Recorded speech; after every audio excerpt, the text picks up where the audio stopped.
Steps, Light Fingers. This is such an anticipated book for myself, personally, and I hope many of you. I am so excited for this. Walona, I've already taken a look at maybe about half of it, and about half of that half I've like kind of sped read, but it's pretty good. I'm pretty happy with a lot of the stuff in it. I think with a couple of patches, it'll be even better. Music's a little loud. Let me... Blessings of Dawes.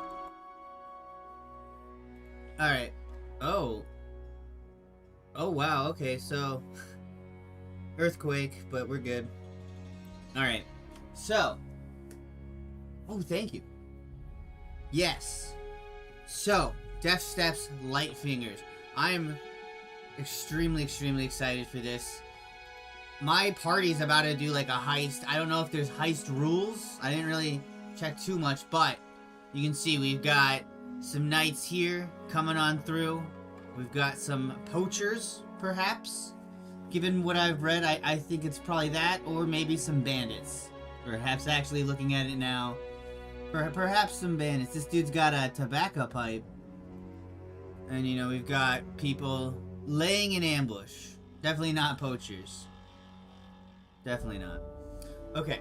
So, obviously, first things first. Oh, there are actually many new careers. There's many new careers, actually. So, we'll get to that in a second, but there's 4 different types of Ronaldian priests. They're continuing that thing. I sussed it out, sniffed it out correctly. Every single book is gonna add one thing like that, right? We've got rangers, ranger priest,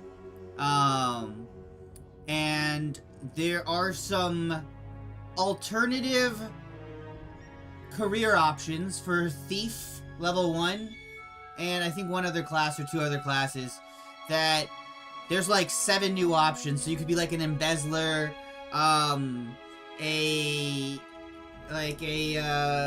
like not just a charlatan, but like really specialized in like fake identities. You could be a specialized pickpocket instead of like the thief as is kind of like a break and enter kind of thief.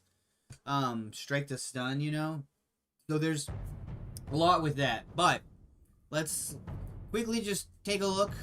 Andreas von Cotter Schoenberg again, Winds of Magic, doing it here too again. We got it. Lots of big mushrooms. I like it. I'm a big fan.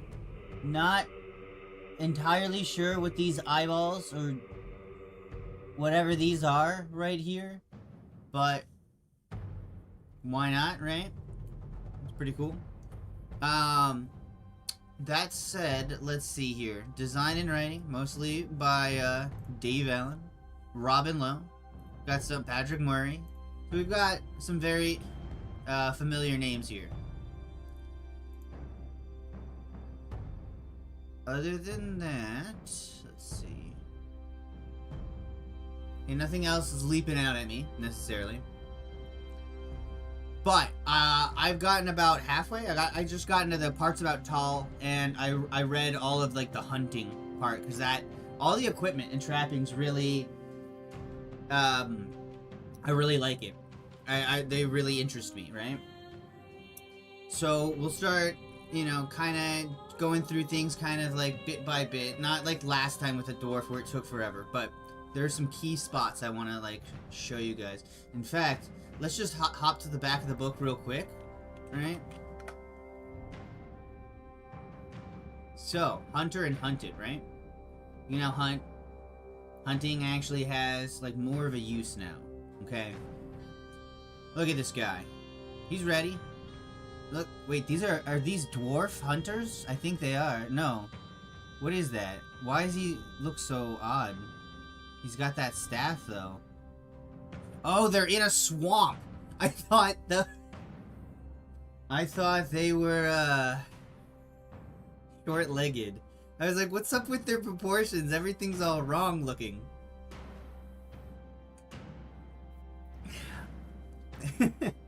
I know there's a lot of Ronaldian spells that are pretty good. I think some of them are from 2nd edition. I think some might be from 3rd. I think some might be new.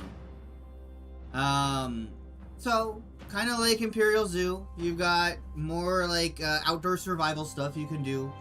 So it's got, you know, different animals and kind of examples of, you know, what kind of punishments you might get if you got caught. Like, oh, a rabbit, whatever. You go ahead, peasant. You can poach a rabbit if you need to eat, right? That's fine. A deer, it's time to die. Makes sense. But what I like here is that beavers are in. Ja, piepdola. Bober. Ja, jestem bober. Alright. Beavers are here. Now, one thing, it's musk, right? The castor oil is like the main reason why we hunted beavers. So you would think that it would be one of the uses. But it's not. All of these guys that, let me zoom in. All of these guys with an asterisk are like, that's not good eating. I mean, a rat, can you imagine? But, yeah, so it's kind of interesting, right? Now, here's the neat thing. A boar, 15 days worth of food. So if you kill, like a pack of boars, somehow, you're good, you're like set for feeding. And not only that, out of all of these, 4 silver a hide. 4 silver. That's not bad for, like, what it's worth. Holy shit! The Jubal's meme is real! He fought a live bear as part of, like, an act. Like, I think he got paid by an ogre or something like that. It's in his, like, session 0, so it's never gonna be something that's, like, recorded or part of the Kemper Bastards. Unless I did, like, a side episode and, like, re-recorded, like, a whole new thing. But 2 gold for fighting a bear, and here you go. Hey, good job fighting that bear. You want the hide? Yeah, 2 gold. Very sad. But yeah, in the 4th edition economy, this is pretty good. This is pretty good. I do like that because this is kind of like poaching too. You got chickens here as well. That just makes me laugh. Yes, the other uses is a nice little table there.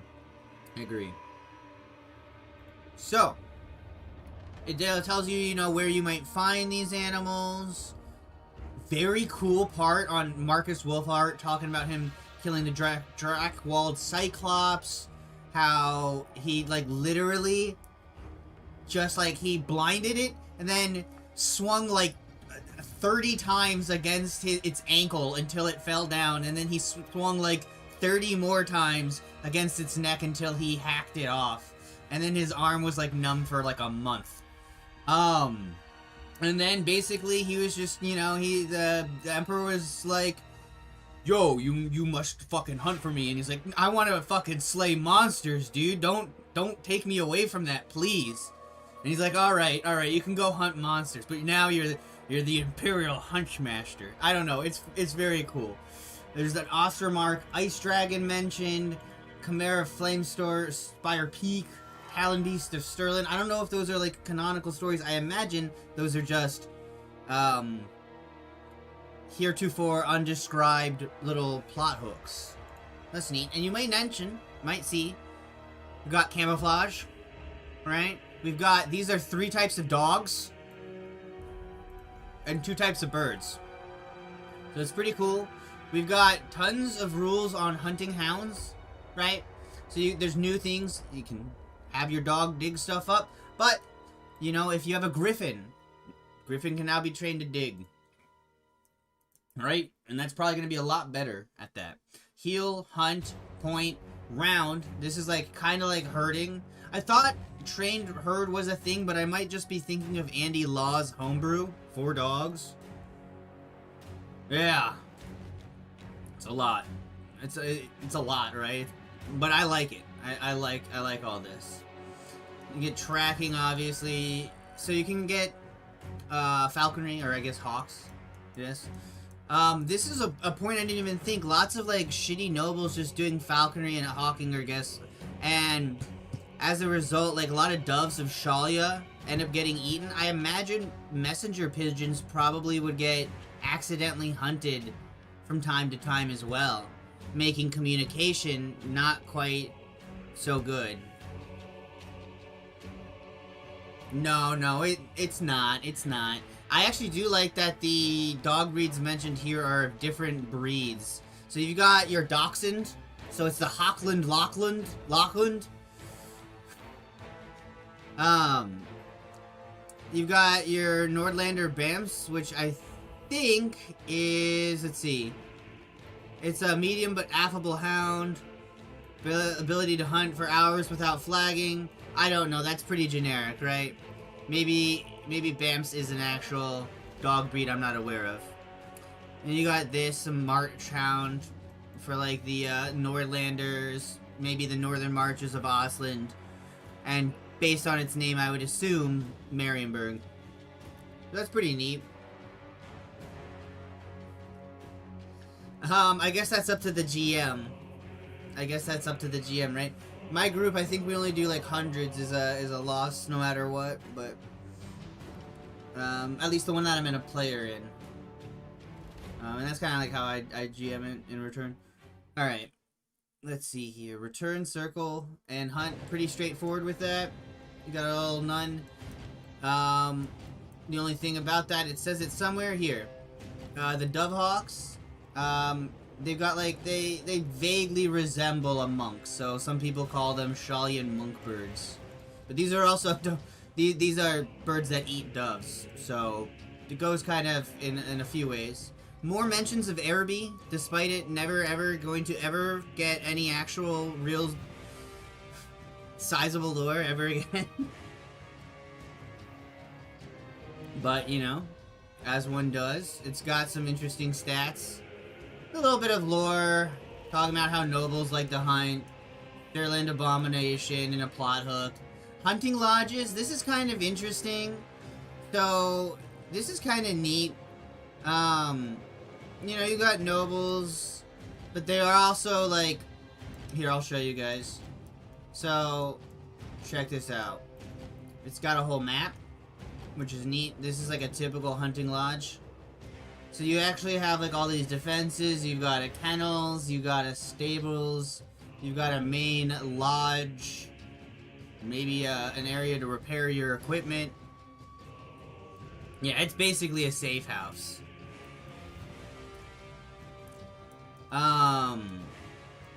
You got this as a class gamekeeper. So, you know, a noble lord, he doesn't want poachers. You're basically the guy going around shooting the people shooting elephants. So that's pretty cool in my book. You know? I think this just translates to wild huntress. No. What is Hoytzer? Wait, wild today. I don't know. But, anywho. They're pretty decent. They've got an actual decent stat, spread, before I get off topic there. You know, strike to stun is always really great. They're kind of, you're really your true ranger, whereas hunter is like, hunter's like all range with a little bit of melee. Archer, same thing. Survivalist is more like scrimbly blingo, you know, you're like just a rough and tumble customer. You're not really necessarily one thing or the other. This is like your dedicated, like, actual, like, ranger in the sense of, like, Aragorn or something like that. Not in the D&D sense with, like, animal companions, though I suppose you could have some. This guy's got his animal companion right at his side at all times, his trusty emergency pigeon. He's ready to throw that thing like a grenade. And I guess he's got a trusty spider companion, so I guess I lied. And, oh, what the fuck?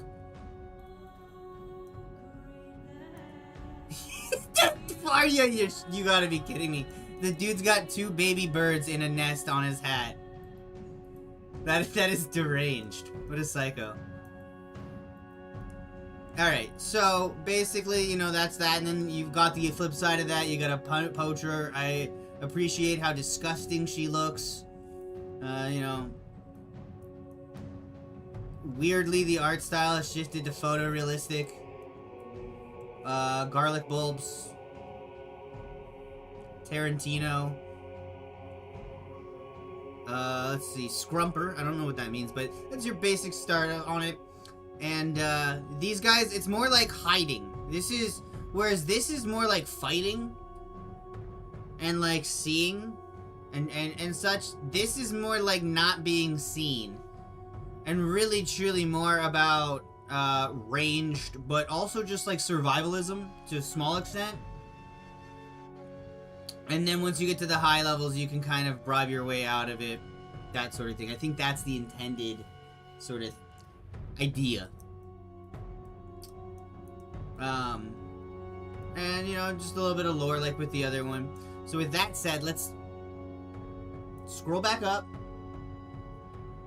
Scroll back down. We've got a bunch of stuff on Renaud, but there's only a few things I'd really like to point out here. A lot of this is a repeat, but in nice ways, right? You have to introduce people who are new to the setting, so I understand that. But there's a lot of new stuff. Second edition talked about people worshipping different aspects of gods. This book actually puts that, I can't remember if it's the first time or not, but really to the test. We have 4 different classes for Rinaldian priests. 4 different domains. One of them, I think, might be new, but I'm not sure. This painting, by the way, real quick, it's talked about in this thing up here, the depictions, but basically a Talayan druid, of course. And this is Shalia, this is Renaud, to actually preserve relations with the Rinaldians, right? He's not showing the face of Renaud. But if you ask me, I think that looks like Kruber.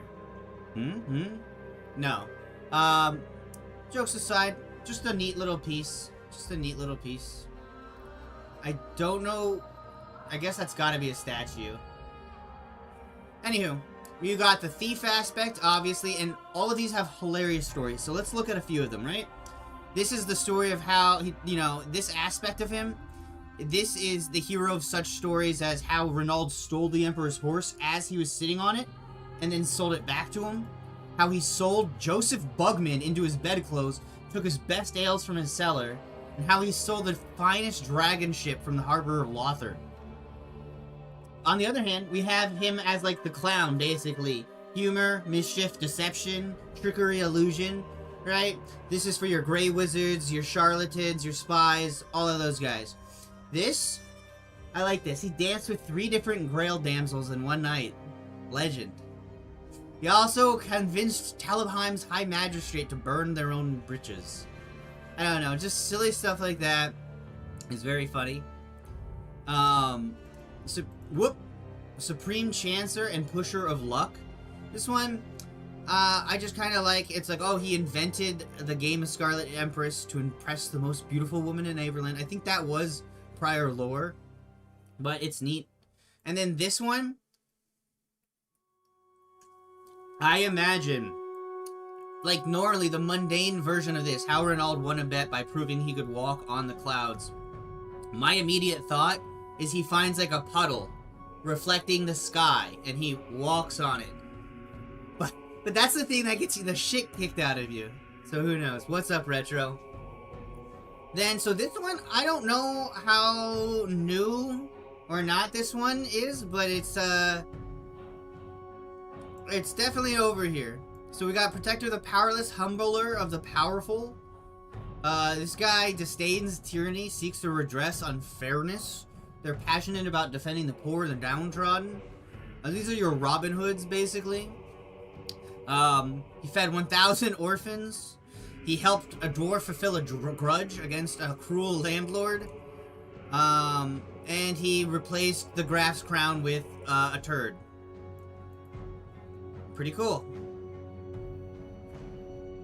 So, let's go down. Oh, this is one neat thing. This is a guy that's like Judge Nutmeg or Noosemeg. He's like a judge that's just like arbitrary and capricious with like crazy judgments for people. He's got a quote-unquote wheel of justice. And so like a bunch of Rinaldans want to like fuck him up. But one of the other Ronaldan sects is like, wait. Maybe this is like the aspect of Ronald as a gambler. He's like using a wheel of justice. You know? So that's just fucking funny to me. Oh, I need to watch myself. Alright, so. It's looking good so far, in my opinion. This is a whole, like, lore thing. I'm not gonna read this. This is all about, like, the professor of these books. He's just talking with people about mythology and religion. And, like, this guy gets, like, disgusted and walks away. He's like, how dare you, sir? How dare you say that about Ronald? And it's just neat. Talks about, like, you know, elven ideas on it and the other cultures and what they think about Ronald. It's good. It's good. So, this is just, you know, some sects outside of the main ones. You got thieves, it really is just breaking it down into the different aspects, really. Though this is less, you know, surprising than one would think. There's a badass cat right there, actually. Good puss. And this is just a really funny blurb. Basically, some Ronaldian priests came up with, like, a whole scam to scam the Emperor. It's worth reading about, but we won't get into that. Maybe I'll put that in the review itself. The proper, real one. Of note here, I think Jape Day has been mentioned previously in the lore. It's brought up again here. Ronaldan festivals are really cool. So, we're just, you know, learning about some of those. You got reverse social order. That's always funny. You've got... mocking terrible leaders, clowns, everybody loves a clown, eating, and some parody of a religious rite, and some jokes. And you got a clown here, he's laughing. You've got the words ape for jape down there. Even the Slayer's having a good time. Look at that. Look, how about that? Even the Slayer's having a good time. And you know it's good because it's got the Dwarven rune for B for beer right there, right? That's how you know it's good. Oh, hey, look, she's actually got a little Sigmarite hammer. That is a neat little detail. I'll admit. Hurdy-gurdy. So, this just kind of talks about, you know, various relations Ronaldians have with various people. Nothing really notable here. I do like that halflings like them, and they like halflings in return. Other than that, that's pretty much it. Right here, we got, you know, some cool stuff. Captain Titus of the Ultramarines, he was actually a Ronaldian. Talks about it there. They actually ended up throwing him into the ocean. I guess something about the taint of suspicion never fully being erased. You got this dude, Hans von Klepter. I love that. Hans von Klepto. Klepto Hans, right? So, that's actually like a fake identity. But that's a whole other story. You've got all sorts of other people. People who make weighted dice. Kill them.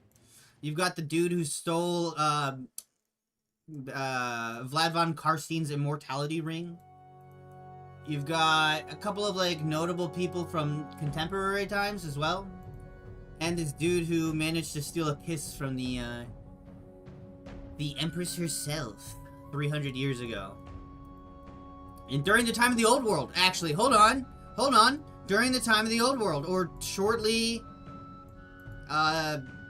before or after. Not bad. Here, it talks a little bit about more Ronaldan culture. We got ideas of where, you know, Ronaldian temples might be. A couple of books about them.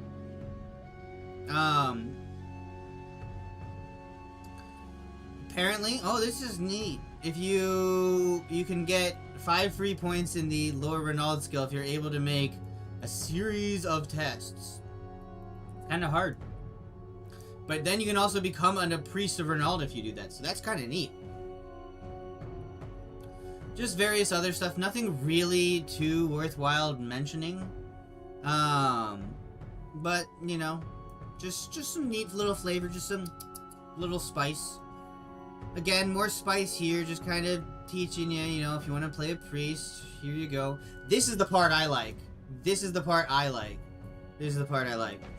So, Renald was a human once, so the legends say. Just like Sigmar in his day. But, you know what I learned? He has a fucking adventuring party. He has an adventuring party of his own. There's like a... He's got his drunk. Every party's got to have their drunk. We have one in our party. Apparently he used to be a minor god of debauchery. He's got the face, right? Mummet, as in Mummet the Wise and Mummet the Fool, the star signs you can get. Apparently he was a clown, a sad clown, a miserable acrobat and clown who could climb or hide in the tightest places. Yes, priest skills bribery. True.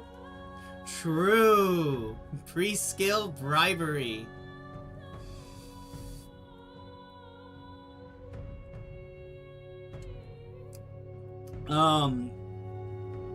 He did go the Ranny path, but I guess he had like a crazy like garage sale copy of the game because he got Zanny as part of his party. They were a cunning servant. This is the person I love the most. Bros, you guys will not believe this. After 50 years of Warhammer lore, finally, I can't believe this, bros.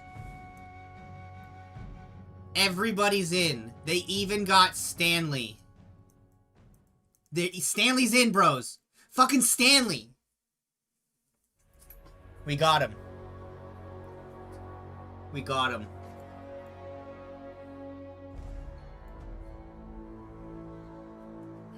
What I love about this is like, you have all these crazy, silly names, and then you have Stanley, which is just so banal of a name. Like, that's the joke, right? Not to explain it and make it not funny, but I love everything about that.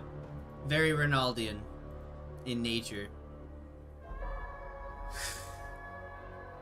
Yeah, here's Manfred von Karstein, and oh yeah, over there, Stanley the Halfling.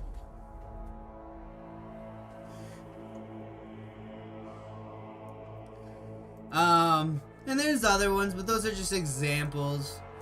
So, without, further ado. So, first class. Okay, this is where my problems begin with this book. I don't have many so far, but this is a big one, and it does need a retcon.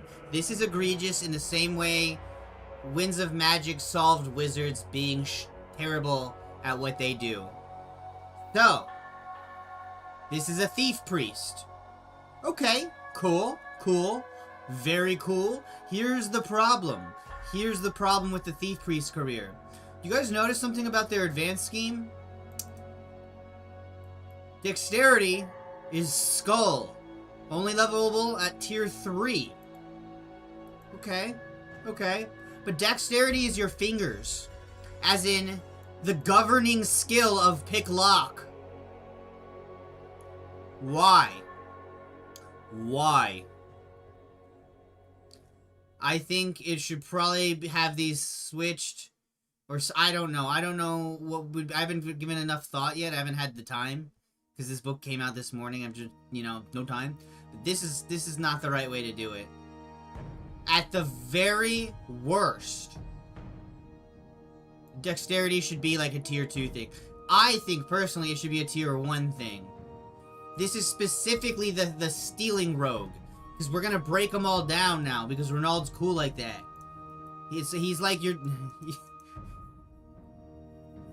I don't even know. He's like your... If both your grandparents and your parents were divorced, so you have like 8 Christmases, that's Ronald.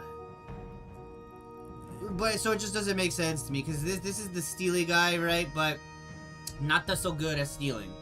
Maybe willpower. Switch willpower out. That would make sense. Switch willpower out. I would say.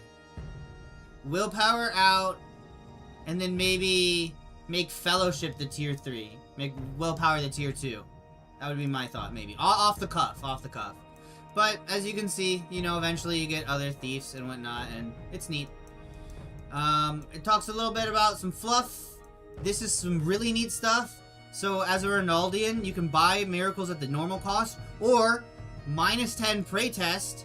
If you fail, you incur a sin point, which means every SL that you lost by, it increases the 10. You also have that sin point, which is just a sin point. And, whatchamacallit, yeah, if you fail it by 3, it costs 200 plus 30. If you're doing like your second, you're stacking, so it just accumulates. But if you succeed, half the cost for your next miracle. Insane. That's so good.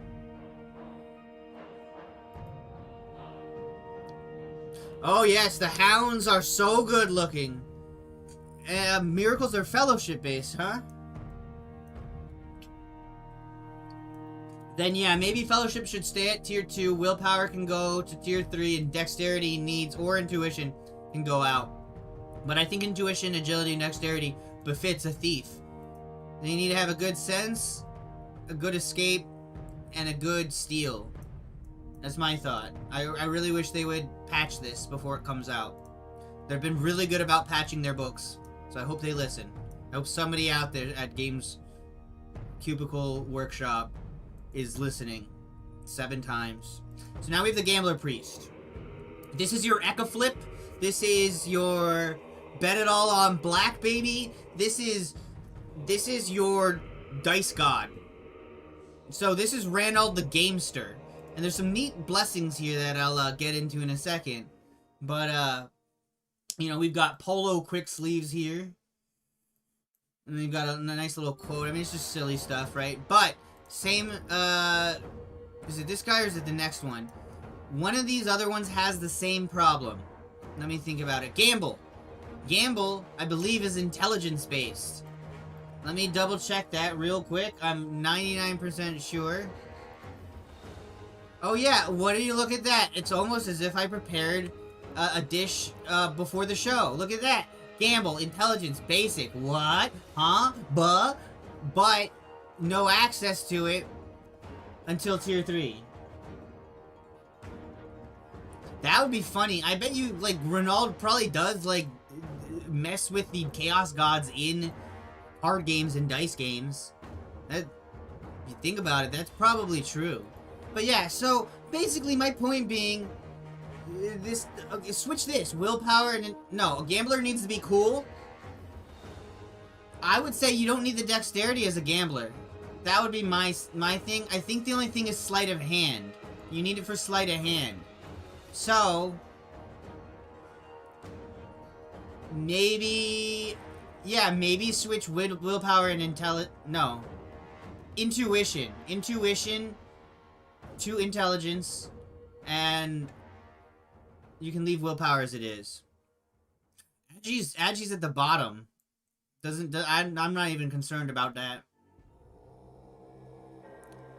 This is not the social thief. This is not the social thief. Because the new gambling rules, which we'll get into a second, you can double your money. Not only that, the rules are not well written. As it stands, every SL you get on a hard gambling endeavor test, every SL gets you what you bet, and that again. So, you win, you get your take. Let's say we bet 20 gold. You get 1 SL, that's 40 gold. You get 5 SL, that's what? It's either like 100 or 120. I think it'd be 120, right? Because then it's 5 more times over. So 20, yeah, 120 gold. We'll get into that in a second, but gambling, this is the money priest. This is the money priest, literally. Yeah, like 90 gamble, 70 gamble. So, yeah, I don't agree with the advanced schemes. I just don't. It's the same thing with the wizards. Oh, one thing I do want to look out for, just while we're here. More funny, punny names. Sometimes they had some, right? Like the Prophet. Profit for the Handrick cult. One thing that's neat, they've got some tarot cards here. So this is like the Bloody Baroness, or something like that. Empress Beatrice, the Monumentally Cruel. I think she went around flattening people's dicks with Gal Miraz. She looks looking a little bit chaosy there. I don't know. But, you know, as one does. Anywho, I'm sure it's fine. So, this is the miracles of the thief one, right? You've got, like, whispers away. This one's cool as fuck. Somebody's, like, searching you. Hey, you got anything on you? What is anything, really? You basically pose a riddle as to the nature of valuables, like riches being in the eye of the beholder. And then Ronaldo takes any valuables from you and hides them for you. So, you know, they only find like breadcrumbs or maybe a pebble. But if you keep it for too long, every hour you have him holding your stuff, there's a 1% chance he's like, that shit's pretty good, I want it, and I think it's per item. So that's pretty funny. This just helps you get a charm test. This lets you basically mage hand.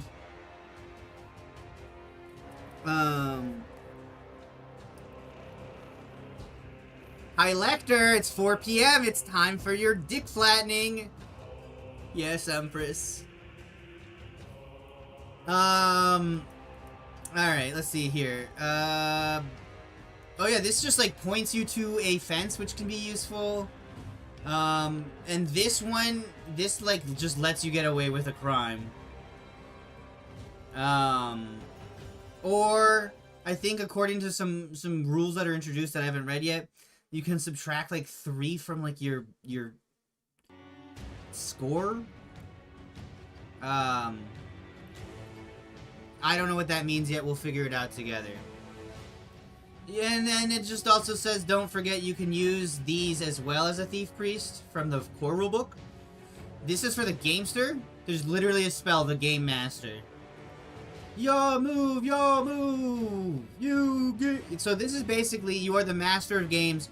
Any game, you cast this and Ronald just like fills your brain with how to like make the best moves. So you just take the test at a +4, so a yes and. An impressive success. So, when it wears off, you just forget it. I think that's pretty cool. This one lets you reverse any die. Incredibly powerful. This one makes any test automatically a crit, whether it's a crit failure or a crit success, so it's all or nothing, upping the stakes. That's freaking cool to me. Let's see. Just some debuffs. Oh.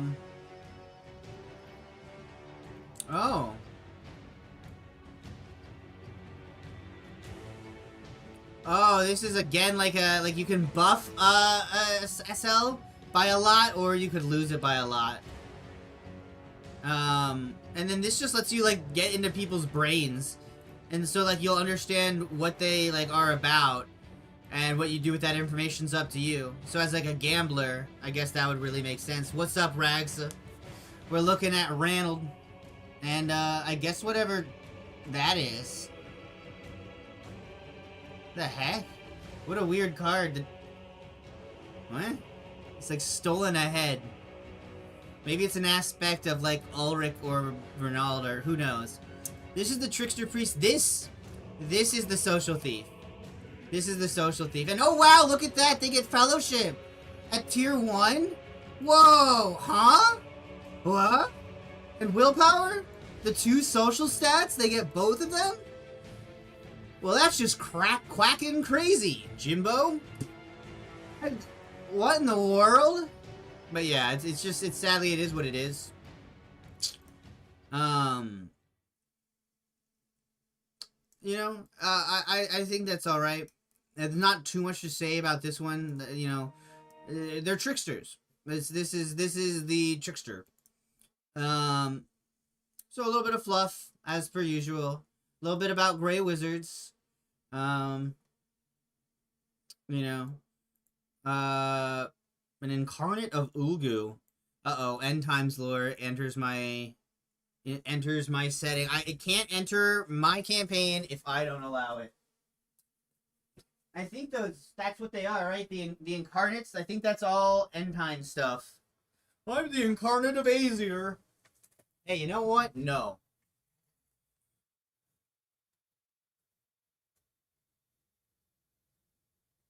Seto's Traveling Casino. That's funny. Kaiba! Alright, so. Liberator Priest. This is the one for, like, the Robin Hoods, etc. We got Katrine Spiegel. And some other stuff here, right? So these are your, kind of your agitator priests. A little bit your Robin Hood. So I imagine, oh, wow. You'd think they'd have something for stealing, but they really don't. It's all just social. They have argumentative. That's funny. Alright, well, yeah, so they're not as aggressive, actually, as I thought they would be. I thought they would be a lot more combat-oriented. One second. There we go. But they're really not. Okay. So, again, just some fluff on how to play one. Talking about some pilgrimages, right? It's really just more like quests. They're not really like actual pilgrimages, because there's not really like very many. There's a few, but not too many like real sites. Hey, you take that back, man. They'll fool you. They'll fool you. So this one's really cool. You can get the perfect fall guy to exploit. What did I just do? Okay, yeah, so you can make the perfect fall guy to, you find the perfect patsy to take the blame for your crime with this miracle. There's Bamboozle. I'm really happy when I'm bamboozling other people, but when I'm getting bamboozled, this one, actually, there's some really neat stuff here. So, Unremembered Face, I don't even really need to tell you guys what that does.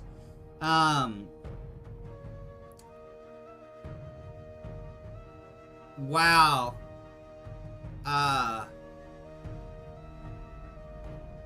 So apparently this lets you, this is gonna be the abused spell for sure. Allow this at your table. Don't be no funds allowed. This you gotta just make a huge freaking lie so colossal nobody would make it up, surely. So you have to roleplay the lie, then make a prey test. The GM modifies it. If you pass, you roll a d10 and add the SLs from the prey test to your charm test. They may reward you if it's entertaining but not plausible. That is gonna be so abused with the other, like, dude, a Shadowmancer with Grand Illusion plus a Ronaldian priest working together could stop armies. They could stop chaos probably forever. 5 ever. Well, maybe not, but they'd be strong. There's some real fucking bullshit to be had in a party like that. If you could imagine having both of those in your party, the all Ronaldian party, one person's a gray wizard. Gee whiz. Oh, you know what? I just realized, in a neat way, 2nd edition.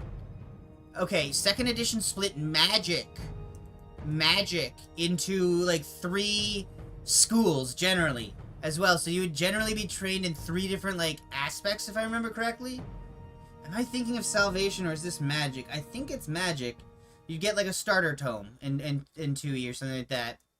Maybe. I can't remember. But I think the way they split this is similar to that as well. I'll have to go back and check. It's been so long. Alright. This is the cool one I wanted to talk about. Basically, if there's like a dude, he's like, oh, I'm so strong, or whatever, and you're not, or something, and you want to like show him up, you can roll this, then challenge him to something. It lets you you roll twice, you choose 2 stats, and you mimic those stats for the purpose of any opposed test of the person that you're targeting. So you equal them. So you could have a chance at actually beating them in, say, an arm wrestling competition, or darts, or something like that. I think very neat.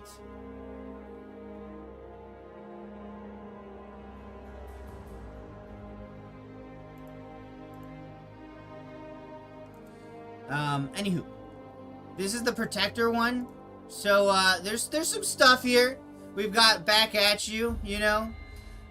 Basically, when the weakest person in combat, or somebody who's weaker than somebody else takes damage from somebody who's stronger than them, the damage is then stored, like, they take the damage. But, when that weak person then attacks the strongest, like, person in their little combat, like, the person they're engaging, they do the damage that they were dealt, plus any damage they deal. So if you take 9 damage, and then you deal 8 damage, you are dealing 17 damage. That's cool. Yeah, dude. I just think they knocked it out of the park with this one, in general. There's class war. Duration, gold tier days. You basically just find somebody who is gold tier status, and they suffer the effect of Curse of Ill Fortune, which I think removes SLs from them. I think like 3 from anything they do. For a day for every level of gold standing they have, plus 1 day apiece for each SL for the prey test. Particularly topical, if you will. But also, if the dude is like a follower of Renauld, then the curse doesn't even work. This one lets you resist any charm or leadership. Kind of important, kind of nice. This is immune to psychology. Literally, you just frickin', you're like, what's the meaning of life? And he just winks at you, Renauld. And you're like, oh, life's a joke. Nothing matters. None of this matters. It don't matter. And that's funny. And here's why it's a good thing. And so yeah, you can't be terror, you can't be any psychology. You're good. You can rally your friends. Oh, neat. And you can just fatigue people who are awful. So, like in a broader story, for example, if you're like, there's a corrupt judge, and there's gonna be a case gonna be tried, you could cast this on him, and then he'll have like, you know, he'll be fatigued, which means all of his stuff will be at a minus on the day of the trial, or something. Pretty neat. Alright. Better Call Saul. We got burglary, chicanery, fraud. This is a big section. Big section. So we're gonna try to go through this quick. Some fluff. Talking about crime. How cool it is. We got a dude here stealing some things. Pretty cool. Crime's always nice, right? We can all get behind that. Looks like he's stealing some bones. Or cow tools. Did they actually just draw... Wait, did they really... I think they actually drew cow tools. Holy No, that's gotta be a crowbar. But why would it just be on there next to meat at a butcher's shop? That's gotta be cow tools.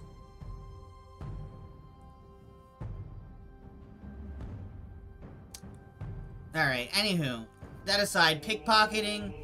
So now you actually have, like, pickpocketing rules. You've got alternate thing if you want to be a thief, a pickpocket thief. Instead of having strike to stun, you now have fast hands. You now, at tier 1, have these choices.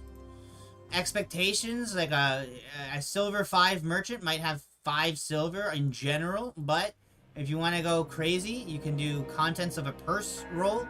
Maybe they have leather things. Maybe it's a ruby ring. I would put this at like 12 silver personally. All sorts of crazy things. I think a loop of pearls is going to be worth more than this. I would put that at least like a handful of gold, like 3 or something. There could be awful things in there. There could be Klazowski White manifestos in there. Or all sorts of things. God forbid you touch a chunk of warpstone. That's probably in your local witch hunter's backpack. And or in the basement of your hideout. Corrupting your friends. that you sleep inside of, even. Anywho, random tangent, totally random tangent aside. You can even have like a crazy quirk, so maybe they're like, oh, maybe they're a wizard. Maybe you know them. Maybe they know the mob. Maybe they had a dummy purse, like Dingo, right? Where he has the false, like, coin purse full of just, tomato paste.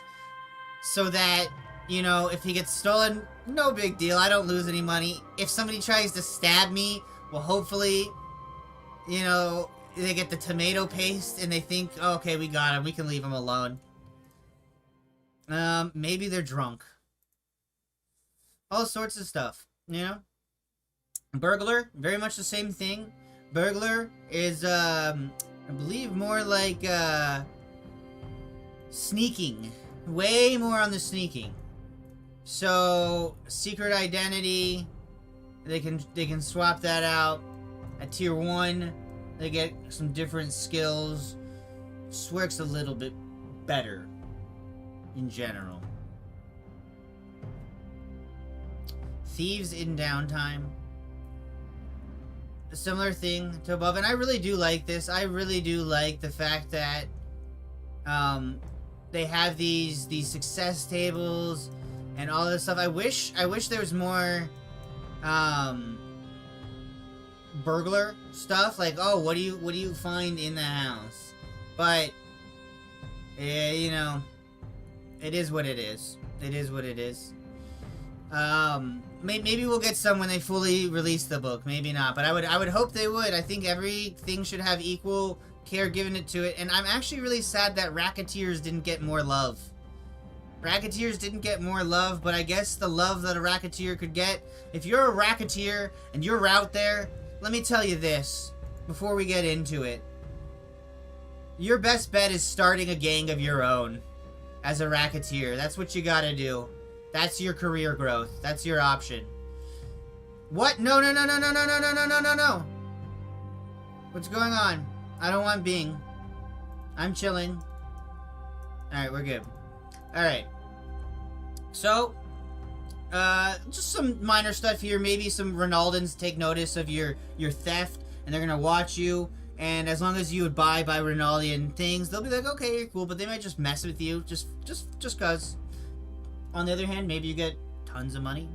Loads of money! This is the part I like. I like the trappings. Trappings, to me, very important part of a book. So, we've got bag of Terabith seed. This is like really, really smelly smells. It smells of gas. And basically, dogs. Dogs are coming at you, they'll go for this. They have to make an average willpower test. So it's not perfect.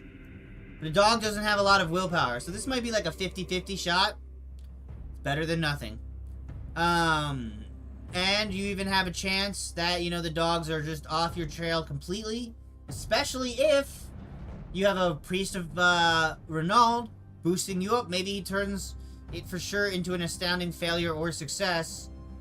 I guess it's not a test you'd be making, so maybe he can't do that. You got Soot. You know, you can put on some blackface, basically, and cover yourself up. No, jokes aside, you know, you just cover yourself in soot, and at night, it makes you a little bit easier to not see. Altrops, obvious, standard, very, very common. And I should mention, this mentions of, like, in particular, none of these items are in a thief's kit. None of them. Not a single one. So, that said, I mean, they're caltrops. What do you expect? They're caltrops, so they're good. They work basically how you'd expect. Not really gonna go into detail there. I will say the damage D10 hit is surprising. That's kind of neat. Crampons, they'll help you climb. Not much more to say on that. Glass cutter, a neat little table for the success, so you could actually, like, mess up and hurt yourself. And also alarm people. It seems like maybe, I I don't know. It seems like this result isn't fully filled out, the -0. I could be wrong. Periscopes are cool. I already have a periscope because of the Winds of Magic book. Dingo. His descendants have inherited his periscope, and, you know, that's good. Things are good. Smoke bomb. I mean, it's a smoke bomb. What do you want me to say? I'm just glad because I'm gonna literally use this session. The smoke bomb. I'm role-playing later today. I'm DMing. I'm GMing. My players have basically been forced at gunpoint to help some terrorists / revolutionaries free one of their members from a public execution due to some harsh missteps from some of the players. As one does. As one does. So yeah, you can actually kill people with this as well. Kind of cool. Steel Mummet. So, a crowbar can lever a door open. A lockpick can spring open a lock, but what if it's bolted? Well, you use a steel mummet to try to jimmy the bolt to the side and open it. And, you know, you got your standard little thing there. That's super cool. Telescopic stick looks like a walking cane. Is actually a 12-foot pole. You could unlatch a window on an upper floor, or maybe reach through some prison bars. Any sort of number of things, right? Maybe you get arrested on purpose. You get put in the only cell available, right? Arranged ahead of time. And that'll be close enough to reach the keys. Yeah, there's definitely some Blades in the Dark feeling to some of this book. And I think that's good.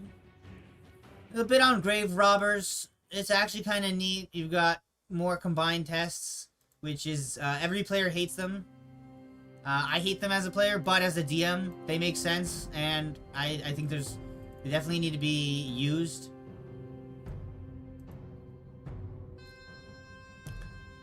Yeah, flashback. The flashback mechanic would be good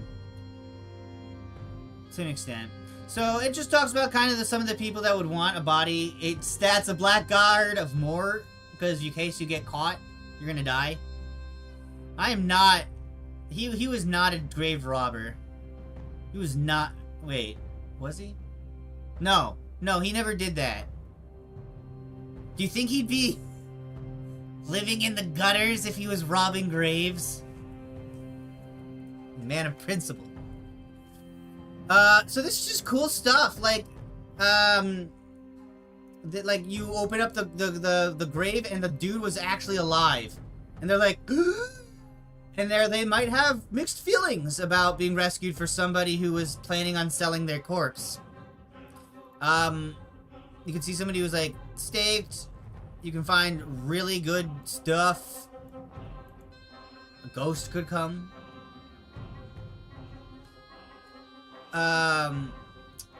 Let's see. More things, you know, a corpse infused with shish. Somebody sees you, and now you are owed a major favor. You must spend time drinking tea with Mr. Fluffy Kittens. No, this is creepy customer. This is one of the things, somebody approaches you while you're doing it. It could be a cannibal, a necrarch, a necromancer, a physician seeking to learn more about bodies and medicine. Oh yeah, I guess we did rate a little hush on that, but yes. Anywho, dubious scholar, you know, this is the other side of that. Mad mage, demonologist.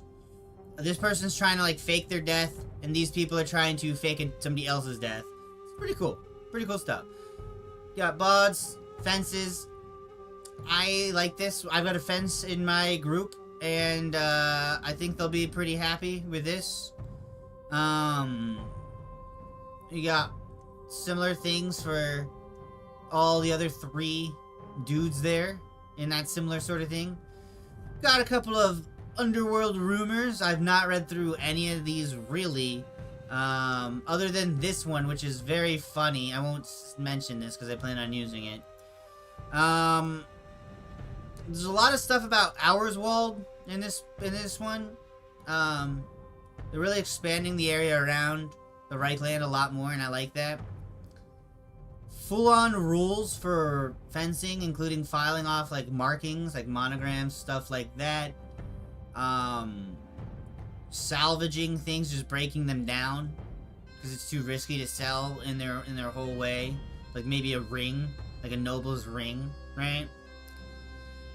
You can do it in your downtime, and,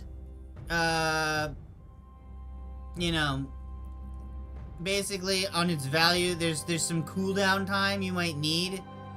Otherwise, you might get screwed, basically. Somebody might cotton on. And then I guess this is neat. You can, you can just, oh, neat. So if you're selling out of town, you get the gossip test to recognize it as stolen gets a -3. That's really big. Embezzling gets a little bit of love. You can see what business you're embezzling from. The better it is, the higher the intelligence you're rolling against on your employer. Because they have to roll that to see if they notice the money that's missing. You get a full redo of your thief career. Swapping agility with intelligence. Lots of other stuff. No more break and enter, numismatics instead. So you can literally just embezzle. Just peacefully embezzle. This is the real cool shit. This right here, what I'm about to say, this stuff is a real good part of the book, in my opinion. So, criminal endeavors. You can go to the black market. You can use this to sell. And just get stuff done quick. I needed these rules, like, 7 sessions ago for my player, who's a fence. There's a gambling den. This is the broken one. You make a hard -20 gamble. You specify what manner of gambling you want to do and how much money you're putting forward. On success, you earn back your stake plus the same amount for each SL. A high-level person would make insane amounts of money, which you could counterbalance by, like, you've won too much, we're gonna kill you. We're gonna break your neck. But, yeah, I don't know. I don't know, what do you guys think? I think, like, 2 SL. Every 2 SL, or maybe every 3 SL.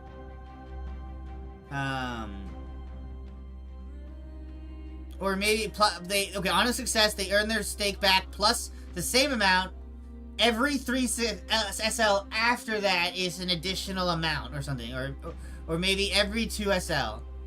That way you still get a positive, even if you don't have well, I guess a 0 would make sense. No, yeah, I like that. A 0, you only earn back your money, you don't actually, you break even. I'm fine with that. Though I guess this is like a week or a month of gambling, right? So maybe that does make sense? I guess it's up to GM discretion. As all things. I'd have to think. I guess it's a real big risk. Because then they could lose all their money. Well, I think realistically, too, people are only going to have so much money at your local alleyway dice game, compared to an actual, like, big city, if even such a thing exists, a casino. I think gambling dens are more really what's the thing. A giant RAR. Typo alert. Kill the editor. Sending predator drone. Scanning. Target identified. It's supposed to be a rat. This is cool. So charlatans and other people, even anybody, can get a secret identity and basically get a +2 SL. And it's pretty dope. I think this is really good. And I'm gonna use this with my current character, Maximus Dachshund, for sure. I'm gonna have him to pretend to be somebody. Oh, 500 gold pieces in a back alley? What? A patrol boat costs 250 gold crowns. In a back alley?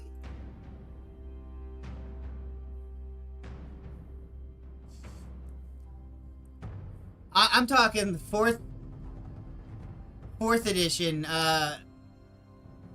Gotcha. Yeah, like, it's not as crazy as D&D. I think second edition has gold pieces being a little bit more thrown around as well, but even in that, I think 500's a lot in second edition. You can also just start, like, different... You can spread misinformation. Literally, just, like, start a rumor that, like, I don't know. Guy's a cannibal. Gee. True. I mean, that's one of the things, too, is, like, what is even the point of the copper in such a thing? Alright, so... Forger. I like Forger because... Well, this one is, I like all the silly, stupid names. Burry Snorrison. There's just so much stupid rhyming stuff. And then you got Stanley. It's a good one. So this is good. You've got actual, like, I don't know, forge stuff. I don't know how best to say it, but basically, you don't start with the mint, so you still need to find that. You only have the mold, right? The only thing here is they need an opportunity, like this or this, because, it's not just, okay, so here's what you can forge coins, documents, or art. You can actually forge art, so there should be something for, like, documents and art in this. It should be an or. Don't be afraid, writers at Cubicle 7. Write coin mold or tracing paper or, I don't know, something to, like, help forge documents. Maybe document wanting to be forged in question or something like that. But yeah, this is pretty neat. You can do a bunch. You need a mint, a little cheap little coin forge. Pretty good. But you can die. So, you know, that's, you know, forgery is a big crime. Criminal contacts? This section's basically like, you can hire people. I think this is Marienburg. I think so. Look at that weird language right there, right? And look how sad everything looks. Not like the trusty Empire. So basically, yeah, if you need to just find something to sell something, you can do that without having to make like a whole endeavor now.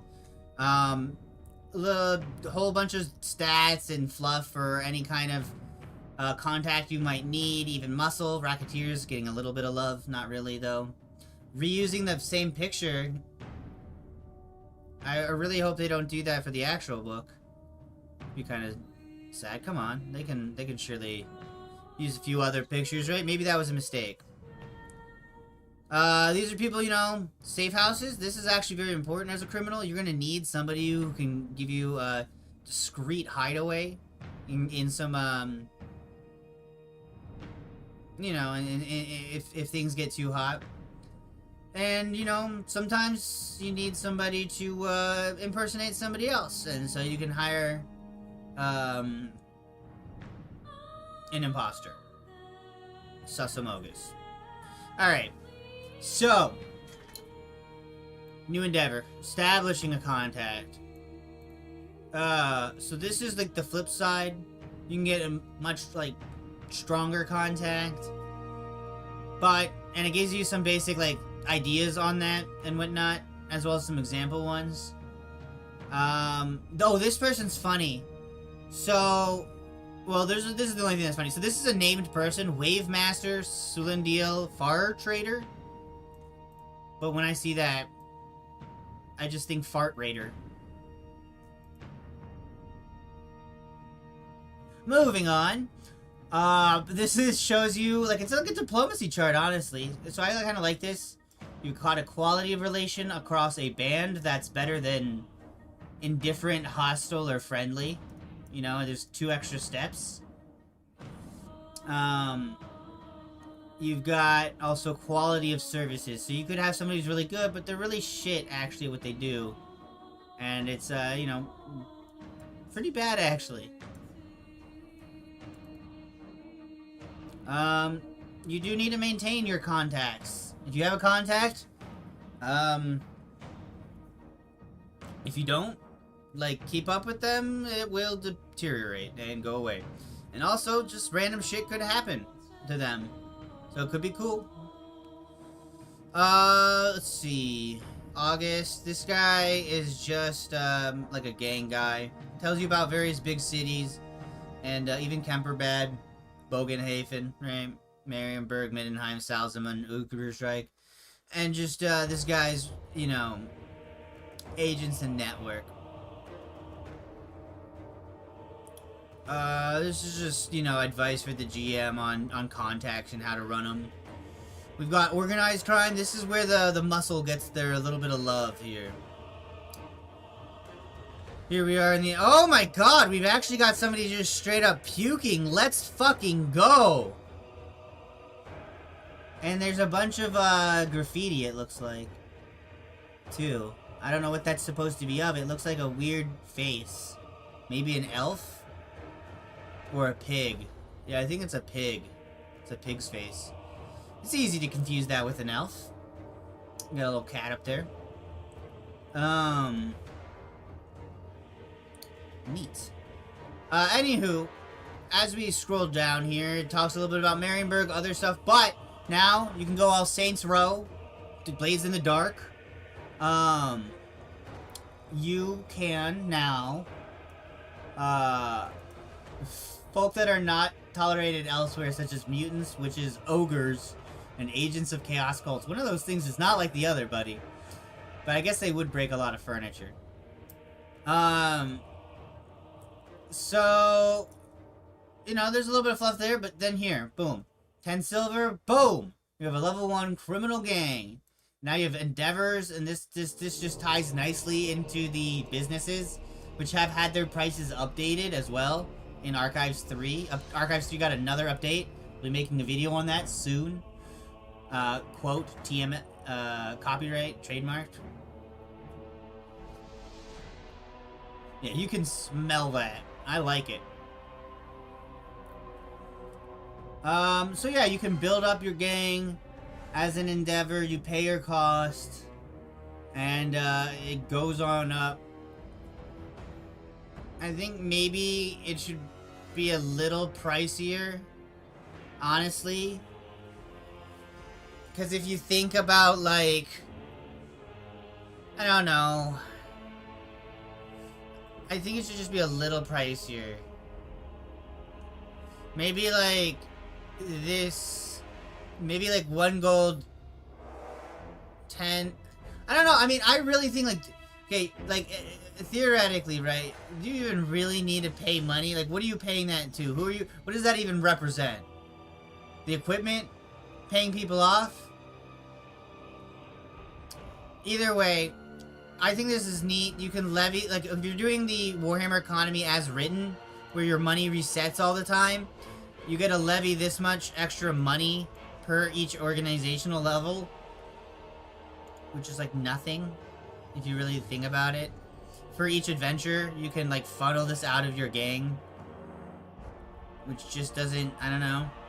Influence, you can lean on this level of people to get stuff done, basically. And then this is like who you can contact in order to get out of trouble, like the highest level. I think this needs a little bit more time to cook. I would like to see maybe higher than 4 organization levels if Cubicle 7 could do it. I know they want to keep things in like tiers in line with the careers, or at least that's my thought. But I really think more granularity would really benefit this system. I think also maybe talk about a few different other possible criminal enterprises? Like, this is clearly like a protection racket. What about other types of gangs? I think there should be things for other types of organized gangs. Maybe I'm asking too much, but that's my thought. Anywho, you have a bunch of actions you can do on your gang, which is really freaking cool. You can call on your muscle, so you literally could blow your trumpet and summon, you know, 2d10 barbarians. Jokes aside, like, it's nice. You can actually have some people backing you up reliably. You can, as I said, you can get your resources. You can, if you maintain your influence, you can then resolve legal issues or exert your influence. So that's pretty cool. And that's how that system works. Lots of cool criminal events. A little bit of lore. There's a cool-ass kid in Altdorf who just can't get caught, and he's really just a cool thief. This is like mercenaries that turned into, like, from, like, criminals and, like, penal legions. And they did their job, but now they also, like, toll the roads and smuggle and, you know, all sorts of stuff like that. This is just talking about, like, if you're going to make a gang or in one, you'd need to pay, like, a fee.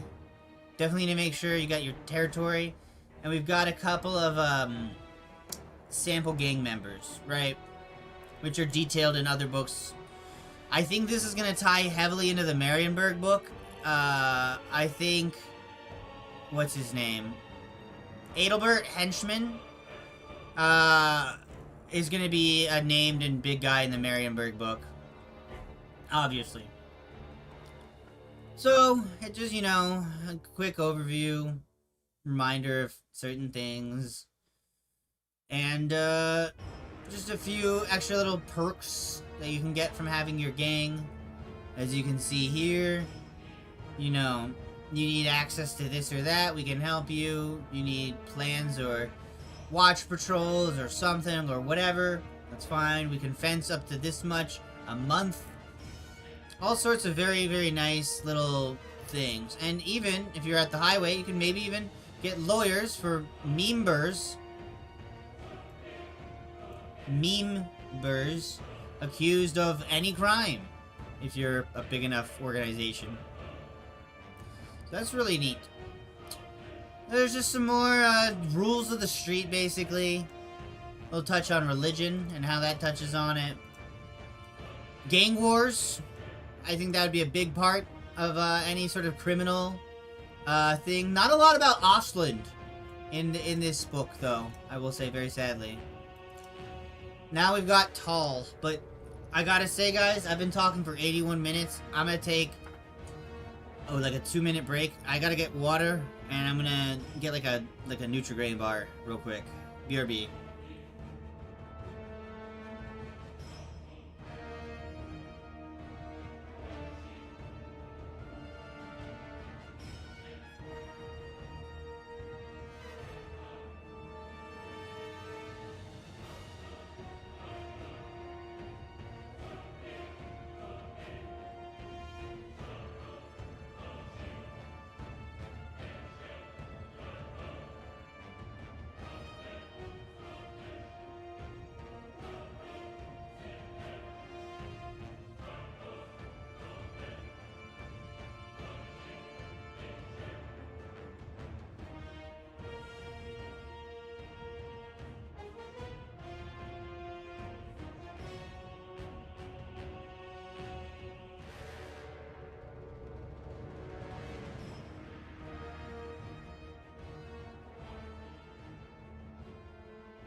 I'm back. Oh, I guess the music stopped. There we go. Alright. Give me just a second.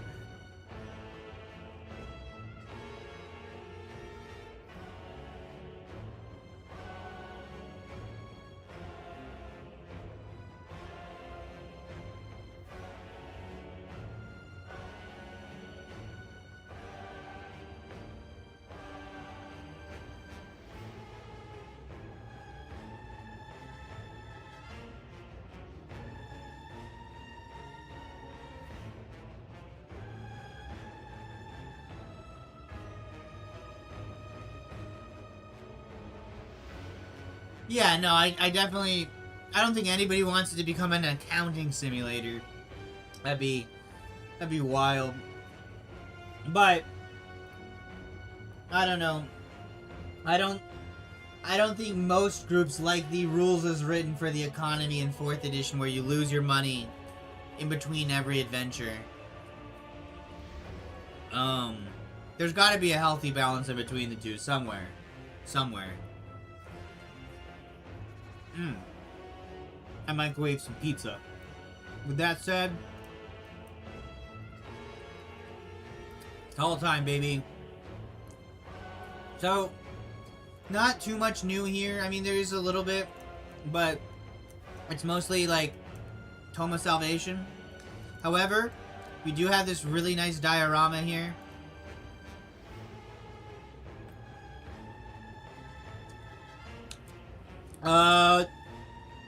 A little bit of a typo here and weird. I mean, I guess that is nice. That's not a typo, but this is generally fair summary. They forgot an A. Sorry, guys. I saw it. So this is just cool. It shows how all the gods are related. So these are like the ones that were worshipped before the time of Sigmar. These are the gods that are born or worshipped in like Italy and Spain.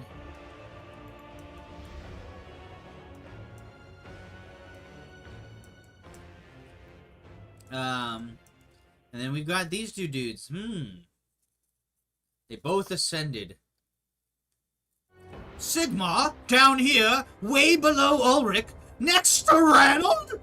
It's not as if this is necessarily theologically insupportable, but please ensure you never show this to the wrong person. I like that. That's fucking funny. Alright. So. More old professor guy talks to his theogonists and other people about his thoughts on deities. We talk about Kurnus. Elf stuff in general, Teutogan tribe stuff, all of that. And then once more, you know, this guy is angry and he walks away. He's like, "You fool!"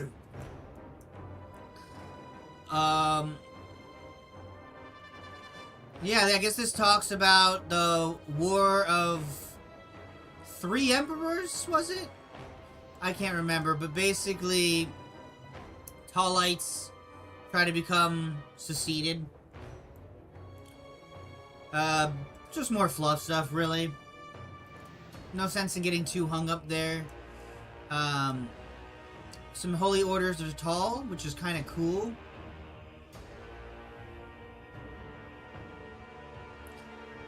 My eyes just caught this. Kin of Tal, a sect devoted to base masculinity, as they believe it is represented in nature. Based masculinity. They initiate young men in rural settlements in a ceremony known as the Quickening. There can be only one! They chop each other's heads off. No, I don't know. I think the Order of the Antler we all know about. I think Brethren of the Oak. Is there lore on these guys? Let me see.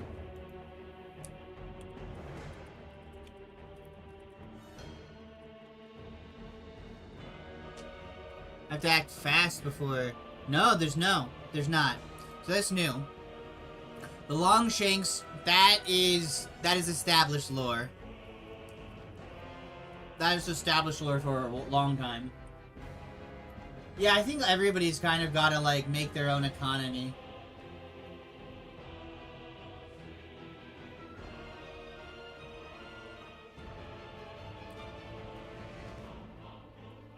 Oh, I still remember Dawn of War, like, calling in the avatar of Cain. That's their, like, big unit. Yeah. Yeah, we got an elf in one of our parties that, is a big Cain fan. Big fan of Cain.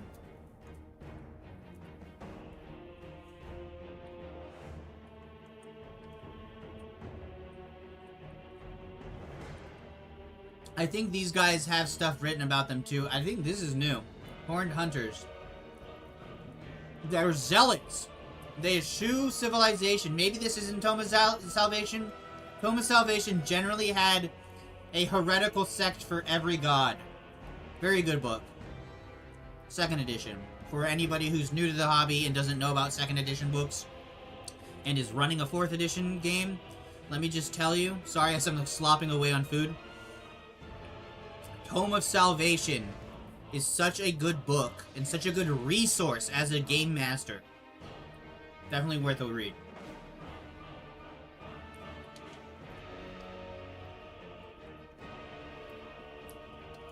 Oh my god. I saw that my mic just picked that up, didn't it? My gulp?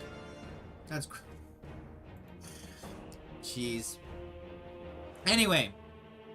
So they don't wear clothing, many of them. They say that the priests spend more time with beasts than people, and they've turned their back on Tal as a god. Jesus.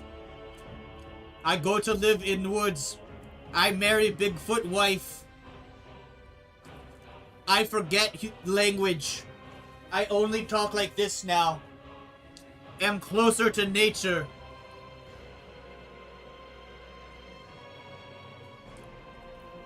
Ooh, the ancient Beltani. That's one of the old tribes.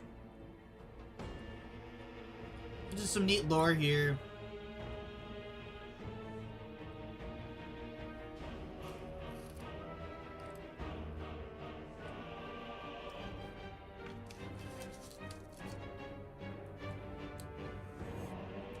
Ooh. Okay, so I was just getting to this part when I started the stream. I figured I've read enough. The rest I can read with other people. We can take it on together. So let's take a look here. Eye of the Forest. We got Holy Sites, which there's a lot more than were in the Tome of Salvation. So I want to say this. I have heard recently from some people. They're under the impression that 4th edition is doing nothing but just straight up copying from 2nd edition and 3rd edition with its books. That is just not true. That is just not true. Some of the stuff is definitely, like, lifted, but I just couldn't agree that it's, like, just straight up lazily, no effort. Sometimes Cubicle 7, you know, I'll say sometimes but they patch things and they try to do good. Like, there's definitely times where it's like, okay, that's kind of lazy. Like, I've called them out for the channeling rules in Archives 3 that literally just end mid-sentence. Mid-sentence, like they got stolen by Candlejack. So I'm not like simping for them at all. I'm not doing that. But I don't think it's so cut and dry. Anywho, tangent aside, nobody cares about that tangent. I'm gonna stop yapping about that. Start yapping about what people do care about. Talabheim, Eye of the Forest. I think this is detailed in the Talabheim book. Temple of Tal in Talabheim. Most of their Tal's things are in Talabheim, huh? How about that? There's a forest inside of Talabheim's crater. The Tal Grunhar Forest, obviously. This is all literally just the Talabheim book. Yeah, it's all just stuff inside Talabheim. And the Kulsa Hills. This is the one thing that's not. It is just some hilltops to the east. Even that, I never read the Talabheim book of 2nd edition, so I don't know. It might be talked about in there. Right after I go that whole big rant, they didn't just steal everything. This is clearly lifted from just the... This is clearly lifted. I'll have to check later. We'll find. I'll put the results in the review, the actual review. We'll find out. I'm sure somebody might like end up commenting it too. One of the dutiful VOD boys. I salute thee. All right, let's see. This is where the Order of the White Stag is. Oh, this is a history place. You've got Tancred here. And Kemmler. With Skaven. In just $24.92. That's crazy, actually. Nadoom. The Black Ark. This sounds so familiar. Why does it sound so familiar? The Megalith. Kulsa Megalith.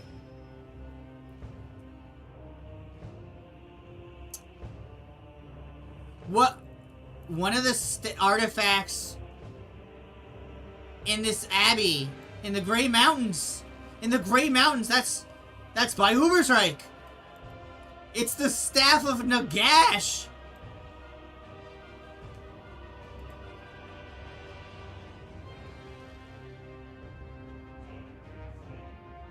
The music punctuated that very well, I feel like. We get some more tarot deck. Some more fluff. Start looking at some of the holy books of Tal. I don't think we actually got too many. I am actually, you know, I do have, I picked up on Humble Bundle. Let me actually just see something real quick.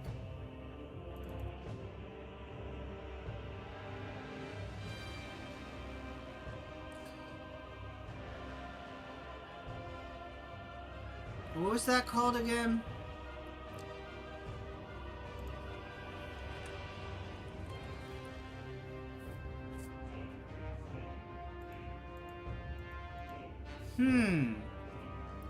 Okay, so the Abbey, it might be involved in other lore, but it's not in the 2e book. I want to see one other thing. Because now that issue's been raised to me, I do want to see... I think they are adding new stuff.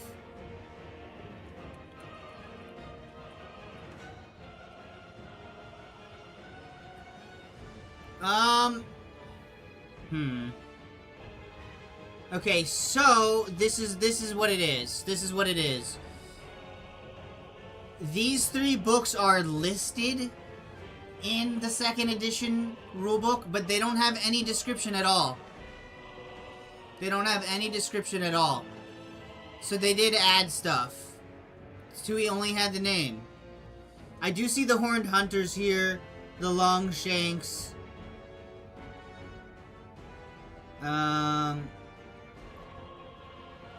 Yeah, everything. But I mean, it's not like that's gonna change. It's not like that's gonna change, right? So of course they would need to put it in there. And that's the thing, is like, you can't be such a doomer that you're like, oh, whoa, Full Metal Alchemist Brotherhood, like, it has the same episodes as the other series of Full Metal Alchemist? Wow, it's just ripping off. No. Some people are new to the setting, and they can't just buy the 2nd edition books, or they have no desire to. Which, that's a whole other... The 2nd edition was really good, in my opinion. Really good. Maybe the best. Potentially. I think there's a fair debate between 2nd and 4th. I really like them both. I can't really even quite decide myself. But with that schism now dealt with, now that we know that, yes, okay, so we are getting stuff more fleshed out in this, which is dope. I've now proven it, right? I think Run of the Antlers, I think this is in the tome. Let me see. It will actually say their festivals, I think. Let me just check this real quick.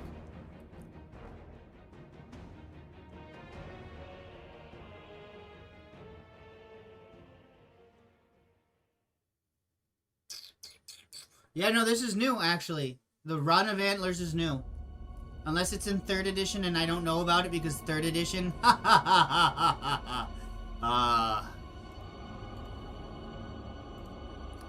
So that's neat. So apparently people all don deer outfits, like antlers and pelts. And they go, ooh, ooh, ooh, ooh, ooh, caribou. And they all hunt it. And that's basically actually what it is. And then that's how they, like, attain manhood.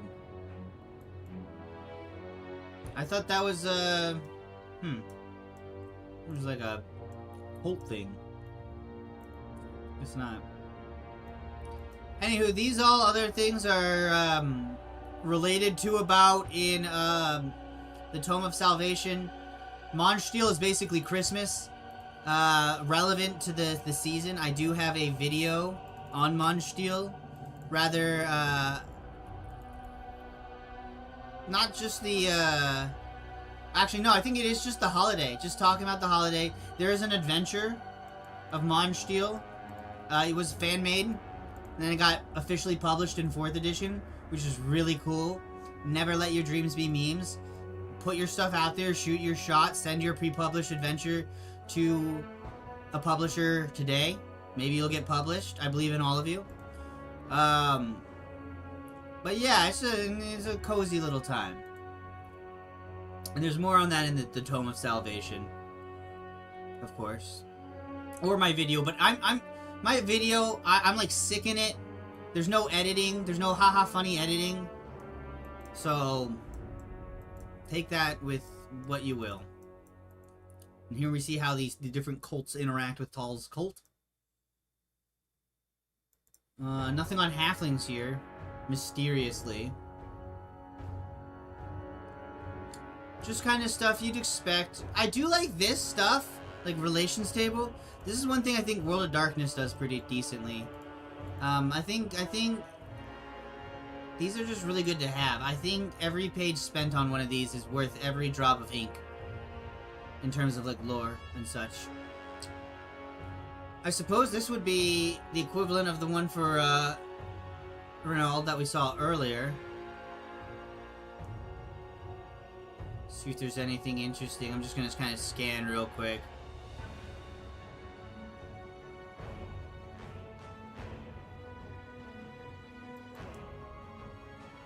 Oh wow, the hierarchy of Tal and Rhea's cults are husband and wife. I guess that makes sense. Like metaphysically, right?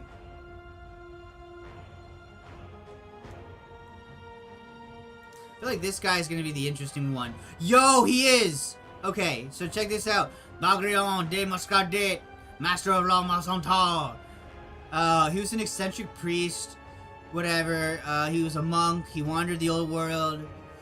He used the monastery to practice esoteric research, went well beyond the usual preoccupations of Tal's priests. Fascinated by the forms nature could take, Bagrion took an interest in the Skaven and the strange green stone that they used to twist nature. He snuck into Skavenblight and stole the legendary Black Ark. Back at Les Maisonterres, he used it in his experiments to create artificial life. What? This culminated in the Battle of La Maisonterres in 2491. That's so recent! He might even still be alive! When the Ratmen allied with the Lich Master... This is a big and recent thing. Is this in lore?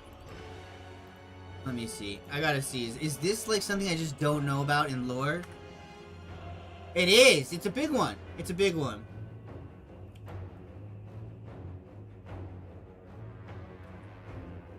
Warhammer Chronicles. It's not big at all. It was like 4 paragraphs. No, 7 paragraphs is all that it was. Well then, I stand corrected. But that's still cool. He disappeared several months ago, but the legacy of his strange studies remain hidden below the abbey. Well, that's neat. Oh.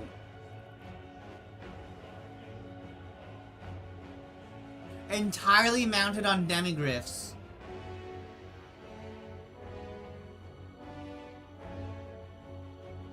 That is so cool. Knights of friggin' Hall's Fury. That is cool. Great Horned Helm, a unique magic item gifted to those tall finds worthy. So this is like end game loot. Yeah, that is sick. Ulrich wanted an endless, everlasting winter in the early... We're reading this one, guys. He never relinquished the world from his grasp. The other gods were unhappy and they warred with him. In time, he was placated because winter forever is like pretty shit. He's like, oh yeah, that's true, that's true. So he gave him a present to thank them for snapping him out of his stupidity. This helmet was what he gave Tal. The king of the gods already had a helm that allowed him to see through the eyes of any creature. Tal thanked Ulrich with good grace and set the new helmet into the world of mortals. Oh, thanks for the gift. Re-gifts it. Re-gifts it. He set it at the peak of a mountain for his followers to find when they needed it most. The Great Horned Helm is real. Thanks. When a devout follower of Tal receives a holy quest, they may receive visions and feel an irresistible pull towards the helm's location. Tal puts trials in their way, attacks by wild beasts, fierce storms and raging rivers. If they survive, the god guides them to a crag where the helm is wedged into the stone. The helmet is a stiffened leather spangle helm with a grima mask. I mean, you can see it right here. Red wolf fur, wild ram, and spreading stag horns. Oh, neat. Okay. I mean, that's pretty neat, right? I think this is pretty cool. There's still fluff here. 3 AP to the head. That's pretty good, actually. That's really good. That's great, actually. Let's see what else. Wild animals. Oh, you need to have Blessed Tal, so you have to be a priest to really get the holy enchantments. Animals will never attack the wearer, even if they are magically controlled. Chaos is unaffected, so Beastmen, no way. Spells cast with the winds of Gur, Gyran, or Aesir do not affect the wearer in any way. Whoa, cool. The wearer gains 15 to willpower. And +1 SL, only that, to cast Miracles of Tal when wearing the helm. That's my henge.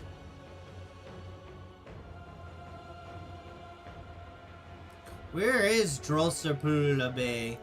Is that in Marienburg? I think it is. Let's see.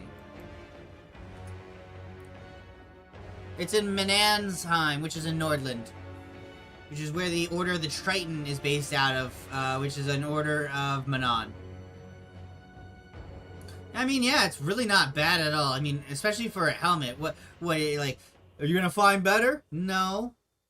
And magic items in Warhammer aren't as crazy as in D&D. That's, you know, that's how it should be.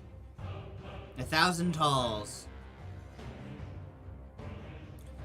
A sorcerer of Nurgle, Anton Spuckenspore. I love the names sometimes, man. They're so funny.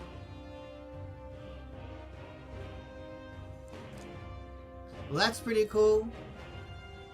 Father Pedregar. Neat. High Priest of Tal. He's a childhood friend of Marcus Wolfhard.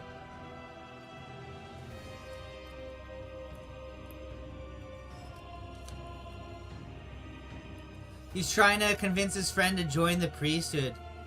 Dude, Tal is definitely blessing you, man. Just, like, accept it. No!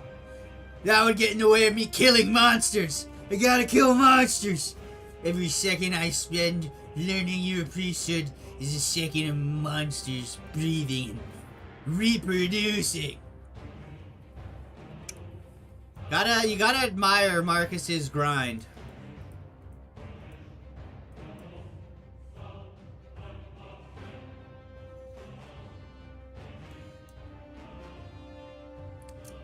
Let's see here. Oh, he's tracking down Kazrak. I don't think I've heard of Moonclaw.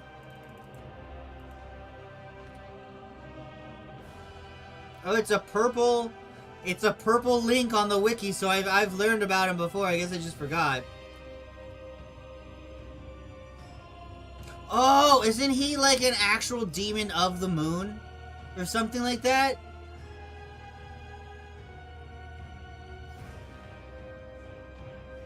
Yeah, he's like an actual alien, like, from the moon. That's cool. That's America. That's terror.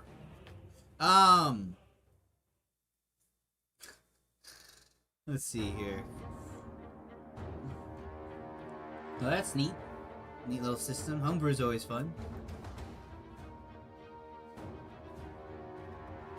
Let's see here. So you could get him as a patron, that's what it's saying. And is this what, oh. Beastlord. Gorehoof Warherd. In the Black Wall, in the Drakewald, near the Black Pit. Goblin, okay. So it's by Karaberg. Neat. Okay. Wait, there's no stat block. What? Why would you have a stat block for this guy but not a stat block for him? Should have a stat block for the villain. What? We need to be able to kill him. Osland! Yes! Okay, we'll read that right now. In Osland, the cult of Tal has been a retreat for many centuries. Oh, they're loving their Sigmaritism. This has been a source of occasional conflict in the past, but has now settled down.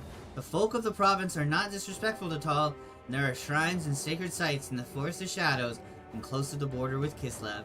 The local bull god, War of War, is sometimes assumed to be an aspect of Tal or one of his divine beasts. In 1999, it's a good year, a twin-tailed comet devastated the city of Mordheim. Oh, it was a bad year.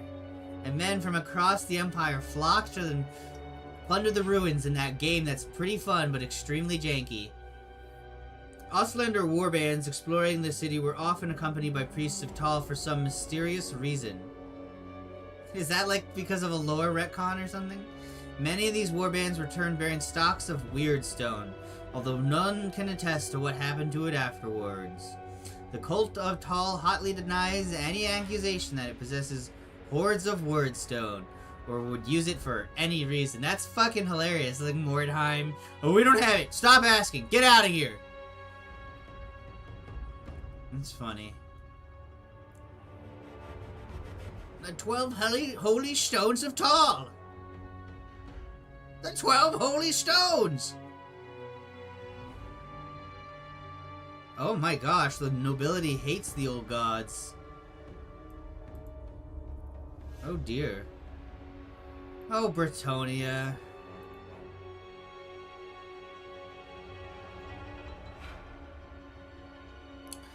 Bagrian is not capitalized. Who's Bagrian again? Oh yeah. Artificial life guy. That's right. Whoa. Maybe way too far? No, we good. Kislev. Tal is very important there. The late Tsar Boris pushed for a greater respect for the native cults, including that of Ursun, the Kislevite bear god. As a result, in recent decades, the worship of Tal has been in decline.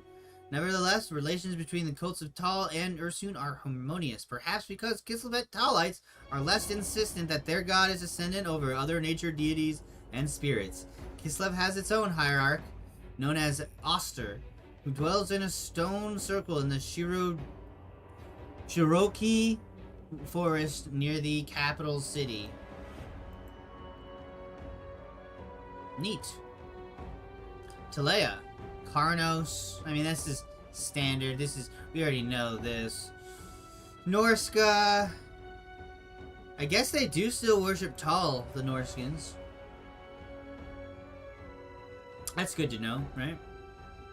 And then there's still hope for them. Oh. They abandoned it.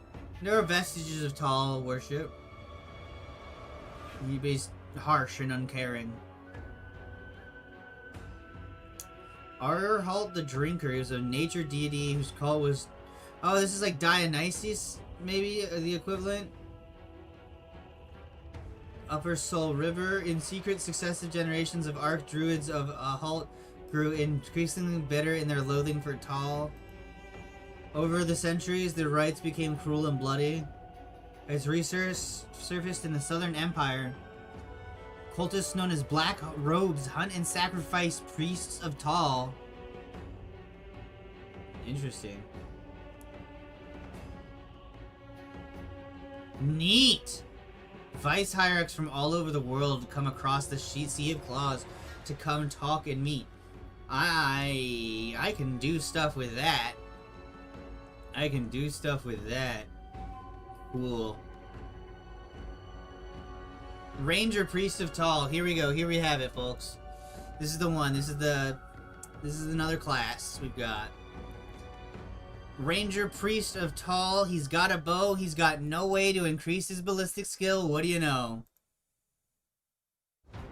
Beautiful. Just beautiful. Could we maybe move from intelligence to ballistic skill? Or maybe toughness? I don't know. I think toughness should stay. Agility should stay. Intelligence should probably be ballistic skill instead.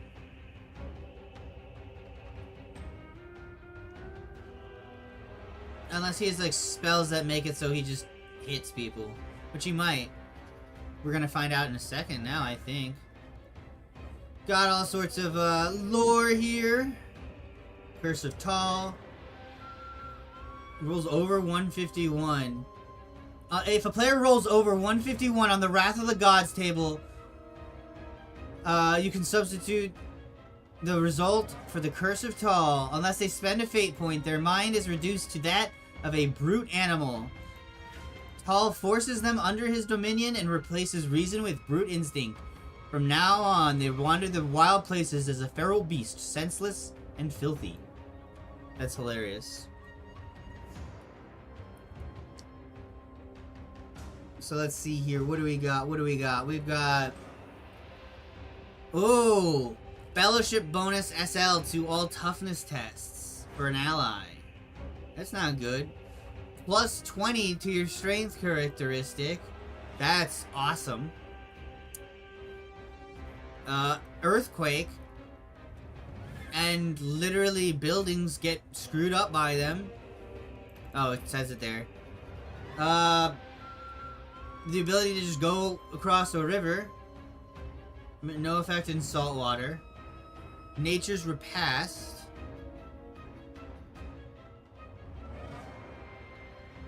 Okay, so that's just like Goodberry, basically.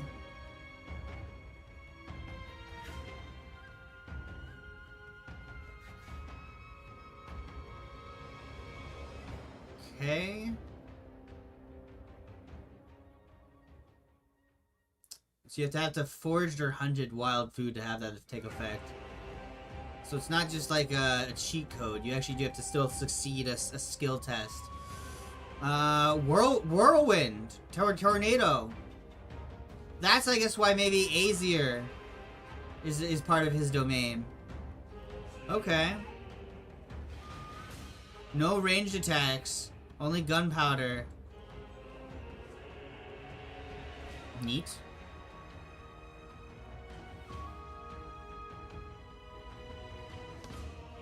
Neat. Calm the mass amount of animals. Oh, wow. This lets you travel super fast.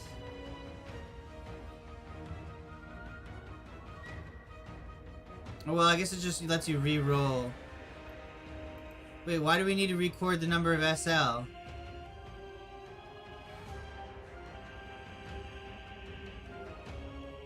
Oh, okay, you replace it, I guess. Or maybe you can, the number of SLs is the amount of rerolls you get?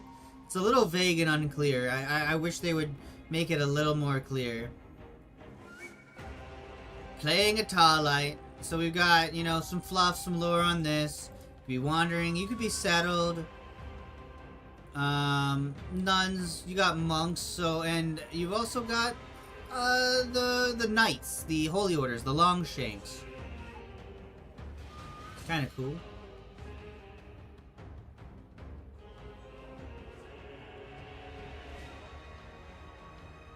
Lay followers. So just, you know, if you like Tall, but you're not like, you know, you're not ready for that commitment. You got a little bit of fluff, a little bit of lore to help you out. Laws, outlaws, and bounty hunters. Ooh, neat.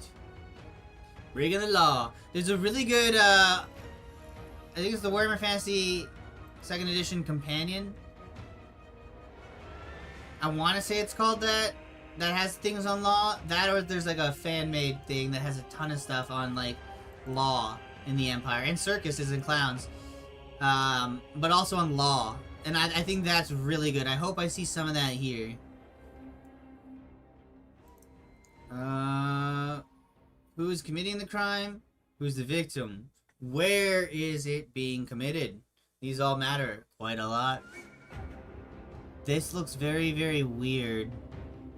This looks very weird. Something's really off about that. Oh man, that person's getting publicly racked. I think, is what that is. That's crazy. Or they escaped, having it happen. Who makes the law? Well, all these people.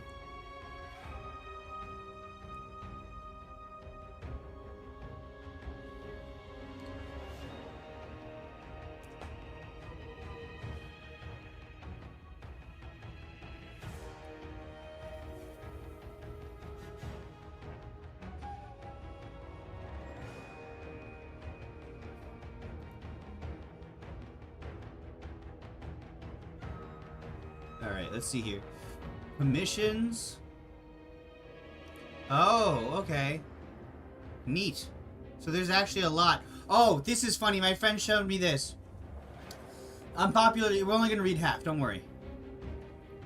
Despite the fact that the Empire is advised to exercise caution when it comes to issuing edicts, there have been a number of times in the Emperor's history when unpopular laws have been pushed through without due consideration. The Halfling Licensing Proclamation was issued in 2373 Imperial Calendar by Emperor Leopold. This legislation was designed to provide funds for the Imperial Treasury by obliging anyone who employed a Halfling chef, a Halfling cook, to purchase a license. Oi, you got a license for that, Halfling? It's terrible. Terrible. Now, eventually that got rescinded, but we're moving on. Got some stuff about Talabheim. The Zweig Act.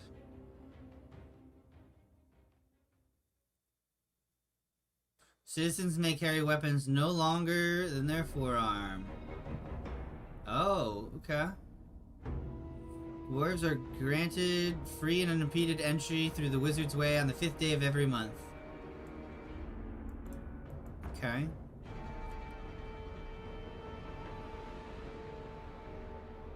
A witness tax.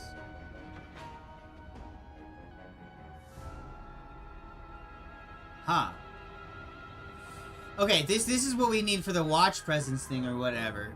This is what the system from before was talking about, right? We all saw that? We need to check this out. So clearly, yeah, watch is going to be the biggest thing for a criminal character. They need to figure it out. Okay. So, if it's a city, +1. +1 if... Okay, I'm actually going to keep track of this real quick, because I need it for my session. My session! Okay.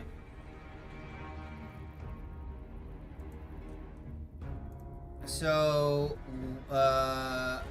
1... Okay, plus... Oh, shoot. No, I won't use that. Let me get a notepad up.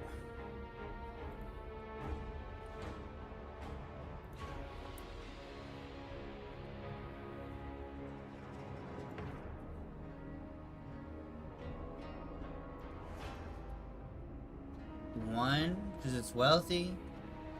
2, because there's a watch post visible.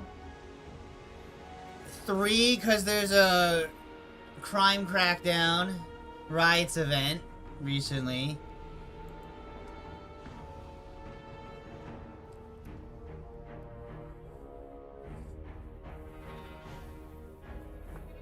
Ooh, okay, so a notorious rookery. It could make it really safe to do that stuff. Okay, any criminal who has their wits about them will be good. Watch presence, attention elsewhere. Let's see.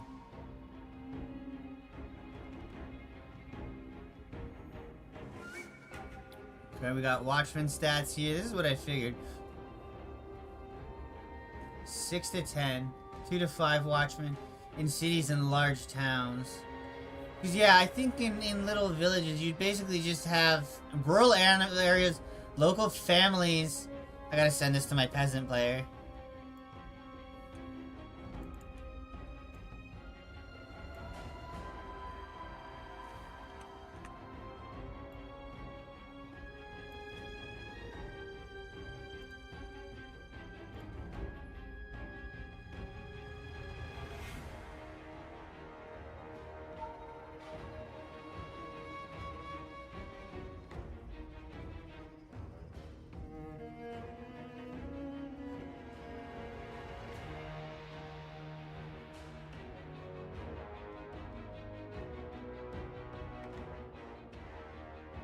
Probably gonna push my game slightly back by like 30 minutes.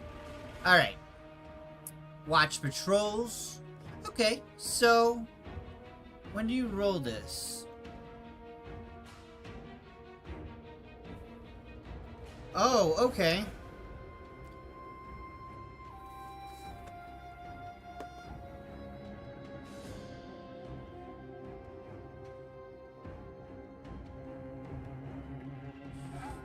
Neat. Okay, this will be this table I'm gonna need for later. What page is this? I'm gonna literally need that this session, I think.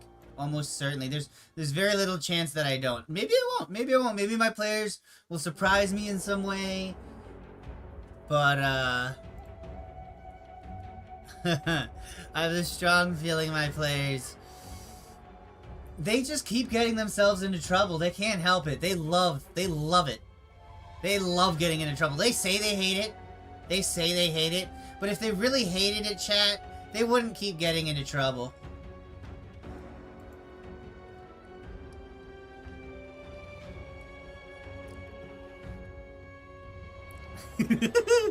Just like a nightmare. No, alright, let's see. While they're expected to are employed to enforce the law, few of the watch are experts at it. They may arrest those in the process of obvious crimes, but may not even recognize other acts as criminal. Oh yeah, they might not even care about fraud or extortion unless a complaint is specifically made. Let's see. Okay, so that's just kind of guidelines and whatnot. Oh, wait. In any case where it's not clear, whether it's criminal or not, a watch sergeant makes a lower law, and if it's passed, they make the appropriate call.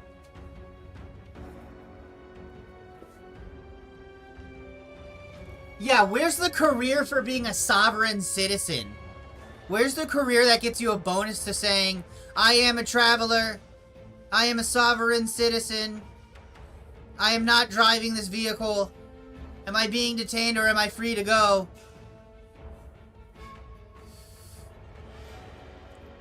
That's a very good point. That's a very good point.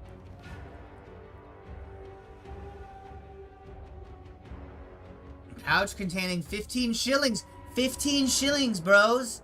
It's a little loot bag. 5 shillings on each watchman? That's like a, if you have a thing of 5 with a sergeant, like 6 of them, you're looking at 2 whole gold crowns there. No. Yes. 2 whole gold crowns. What ho?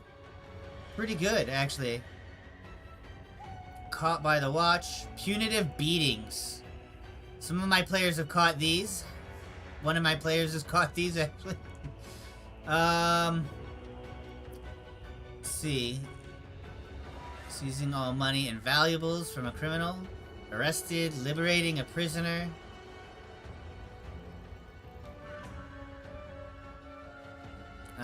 Yeah. I'm surprised there's nothing about, like, stockades or humiliation, stuff like that. This typically involves attacking a character until they suffer a critical injury, at which point the watch moves on, satisfied the criminal has been taught a lesson. A street sentence. Gee. So they'll just break a bone. Yeah, he's learned his lesson.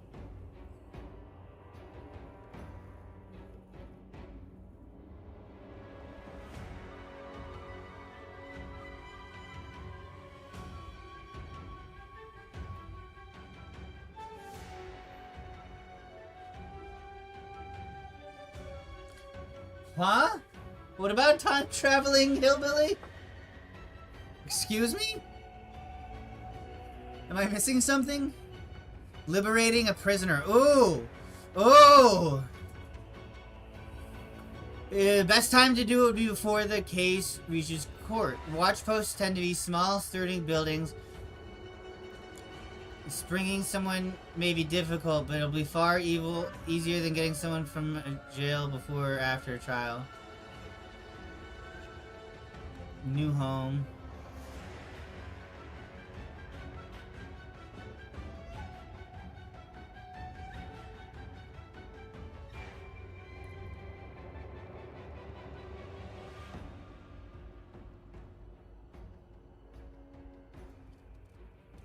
Page 98 for jailbreaking. Rules on jailbreaking.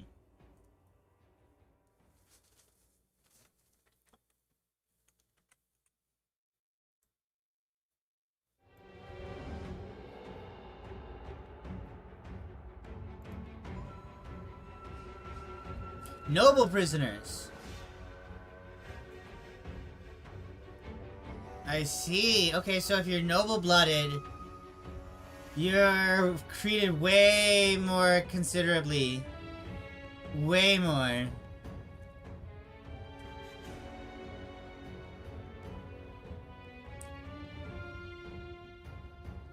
The watch typically do all they can to look the other way. If they're recognized as an aristocrat, they're most likely to be spared immediate consequences, such as punitive beatings, fines, or arrests. If the noble's crimes are so public that it would embarrass the watch to leave them be, they may well detain them, but only for so long as it takes to contact a higher authority who knows about the proper way to deal with an errant noble. Neat, neat. I've got... In both main campaigns I'm part of, we have players that have that noble blood.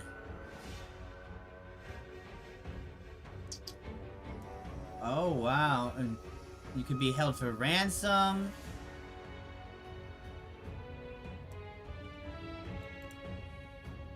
You gotta let them know. Merely the sound of an upper-class accent is enough to give a watchman pause for thought. There are members of the watch, though, who resent the presumption that a nobles be spared from the consequences of their misbehavior and do all they can to make the process as difficult as they possibly can without endangering their own livelihoods. A day in court. Despite the luminaries of the Verena cults, you got court. Let's just kind of check the basics of this one. Okay, you know, just kind of standard stuff. Yes, courts exist. Rough justice. Let's see. The more civilized the area, the higher the social class, more likely they are to receive a fair trial. Yeah, that tracks. I had a kangaroo court in the middle of nowhere. In the northern marches of Ostland. I'm still watching. Please keep playing the music.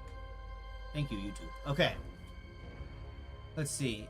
The accused only has a scant chance of influencing the magistrate's judgment. Yeah. Well, traveling judge arrived, and that's where the problem went, really. Press the magistrate. I see. I see.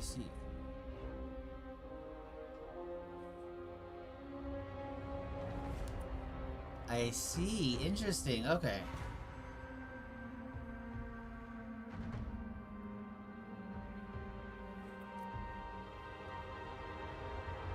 So you can like bargain. You can bargain your punishments down. So you only get like 4 dick hammerings instead of like 8.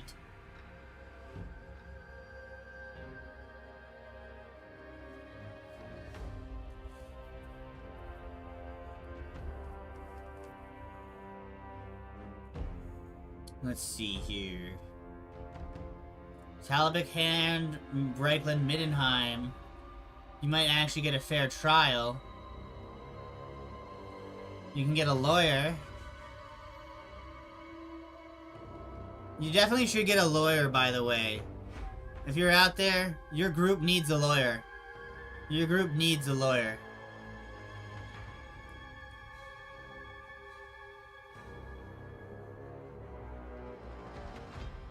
Cool, so you can get not guilty.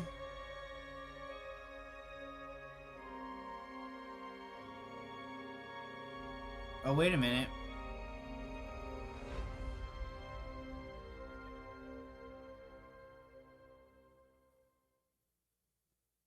Okay. So you okay. So let's look at this. Let's look at how they do it. Let's see how much they take from the Warhammer Fantasy Roleplay Companion. Degrees of punishment varies by magistrate. Some are sincere Varanans, others prefer punishments that echo the crimes of the condemned.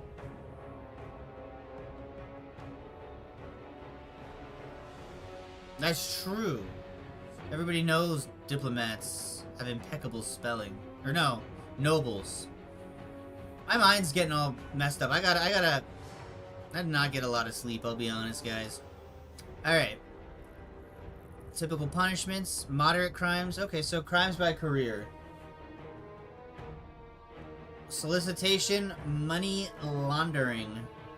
Procuring bodies for necromancy. Dude, see, this is cool. I don't even know where to start. Let's start on the left. Typical punishments. Moderate crimes. Pillory for up to a week. Fined up to 50 gold crowns. And imprisoned until the money is paid. Okay, now this is, like, insane. They say we have no money. And you lose all your money. How? That's insane. Up to 50 gold crowns. What is a moderate crime? What is a moderate crime? What is a moderate crime? What's a moderate crime? What is a moderate crime? Okay, these rules are all really cool, and I really want to read them, but what is a moderate crime? Oh, I'm an idiot. It says it right here. It's because I started on the left. Alright. Branded on the base of the thumb with the symbol of the twin-tailed comet. Struck with a whip until at least 5 wounds are suffered. Taken to the temple steps where a priest of Sigmar strikes your fingers, hands, or feet with a hammer. Forced to take up a career as a nun or a monk. Set to perform hard labor for a month. Forced to wear an uncomfortable iron mask resembling a goblin during the hours of daylight for a month. Paraded around the region wearing a board listing your crimes. Levied into the military or into the watch.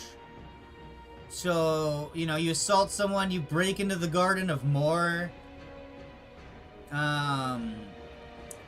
You incite disorder. A lot of people are treated as thieves. Handling stolen goods of up to 5 gold crowns. Whoa. Whoa, that's insane. For a fence, that's like most of what they're doing.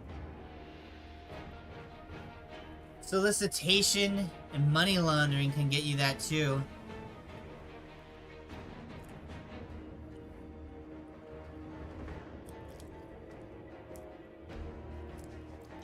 Holy shit. Kidnapping a noble.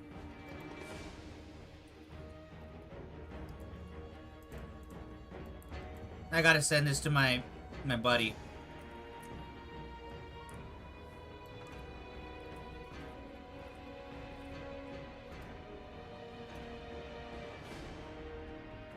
I have so many messages, holy crap.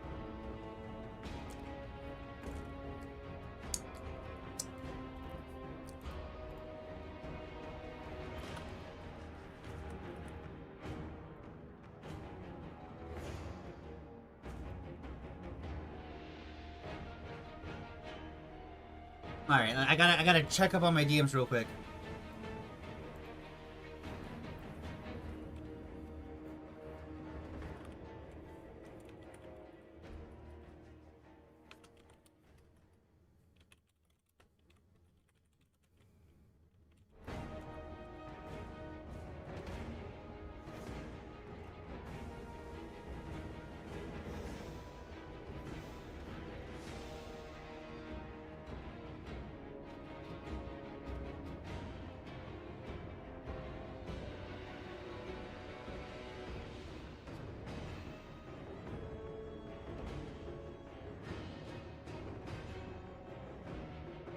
Let's see.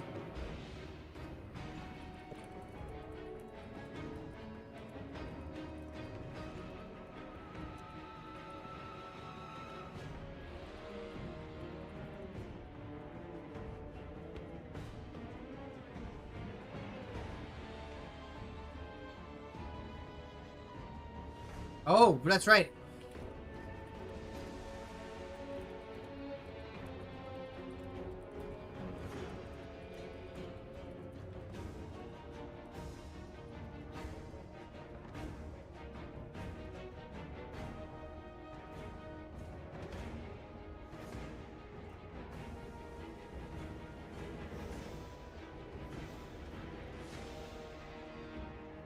Alright, let's see.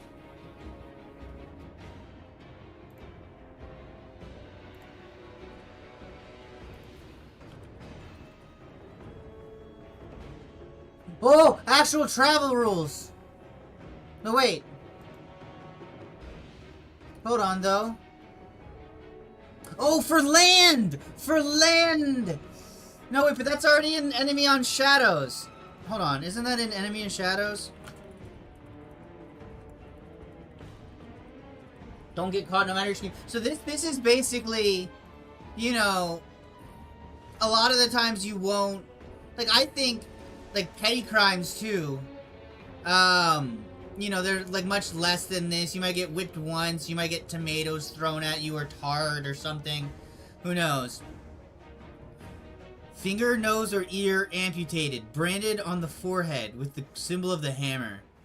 Struck with a whip till critical injury is suffered. Declared an outlaw and exiled from the city or province. Fined up to 200 gold crowns and imprisoned until money is paid. Sent to perform hard labor for D10 years. Bye, guys. I'm rolling up a new character. I'm gonna go do my hard labor. Limbs broken with a hammer. All of your limbs. You become a quadriplegic. Like, just kill him at that point. Holy shit. Confiscation of all assets. Wow. Yeah, you can get gibbeted. Holy shit, tied to a cartwheel. Yeah. Yeah, like you're saying, that is not fun.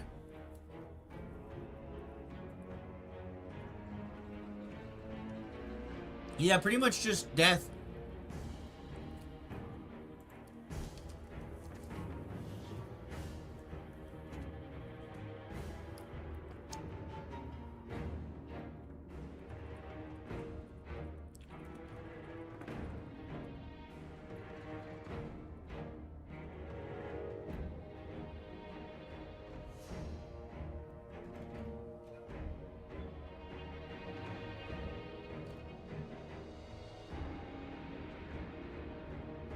Alright, I caught up on some of my things.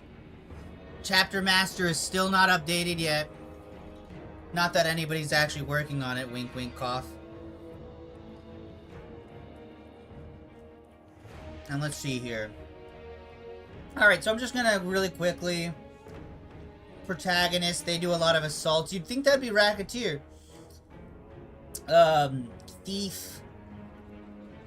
Yeah, actually, you know, it's kind of interesting that Protagonist doesn't really have much about them, even though they are kind of a criminal. Moderate for up to a silver pilfered? That is messed up, man. That is messed up. This is messed up. This is a bullshit world right here. This is a bullshit world. Holy crap. Stealing up to a silver. That is so bad. You basically die if you steal up to 1 crown. Or that is insane. That is insane. No, this is like petty, moderate, serious, and then maybe above 10 gold crowns, heinous. For 1 silver. Getting fined 50 gold crowns for stealing 1 silver worth of things. You get your dick personally hammered by Empress the Monumentally Cruel. Whatever her name was. Tax evasion! Holy shit. Serious goods. So you bring Brandy in, and you get all your limbs broken by a priest of Sigmar. Oh my god. There's some fucking funny shit here. False prophecy. If you give false prophecy, you have to wear a mask like a goblin. This is insane. This is hilarious. What a nightmare world.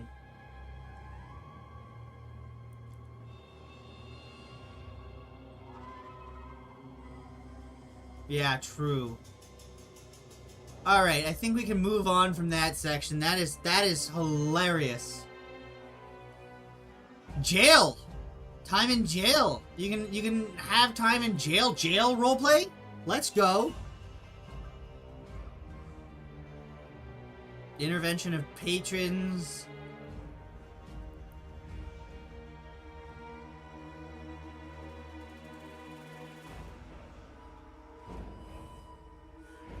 Brunner. Who's Brunner?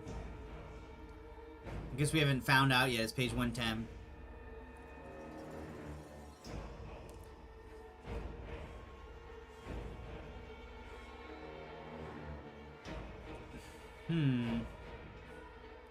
Okay. So these are how, like, other ones interact with your jail ones, I guess? You can change careers in prison. My time in prison changed me. I became an agitator. As I did 10 years of hard labor. Just realistically never gonna see that character again. It's actually insane.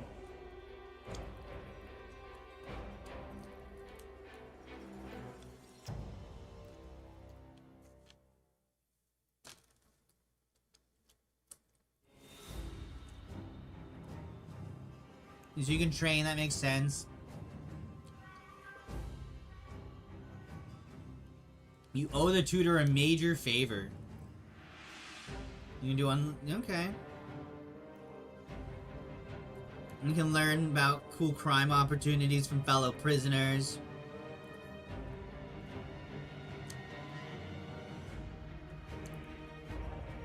Okay.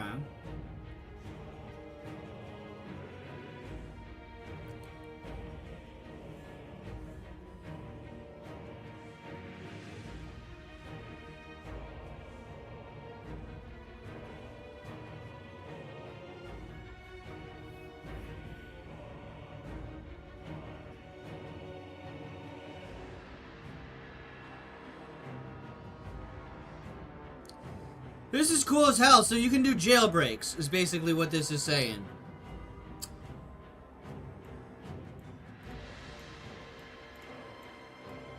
That is cool as heck. I can do so much crime now, and I know my party's rogue will just save us.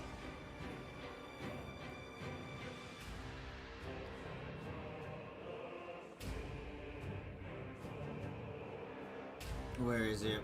We are doing so much crime now.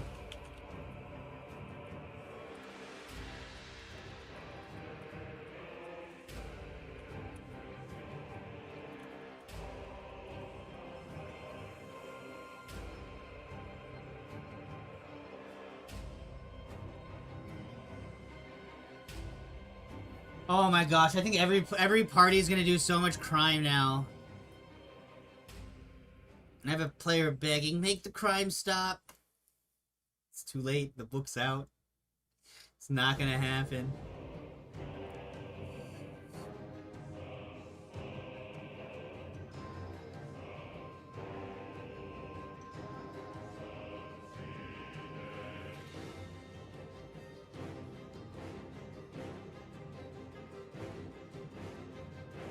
You have to do it in 5 rounds, you need to get 10 SL.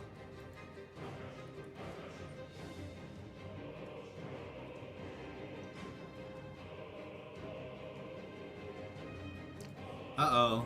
You could become an outlaw. You could be declared an outlaw.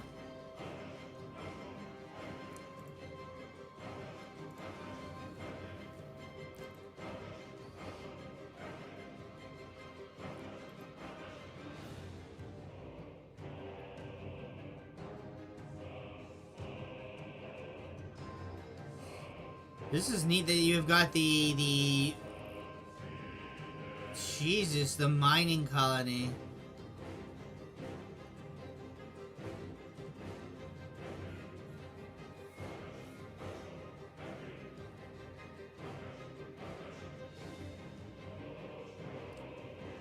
Depends on the severity of... So bribery, that's kind of neat.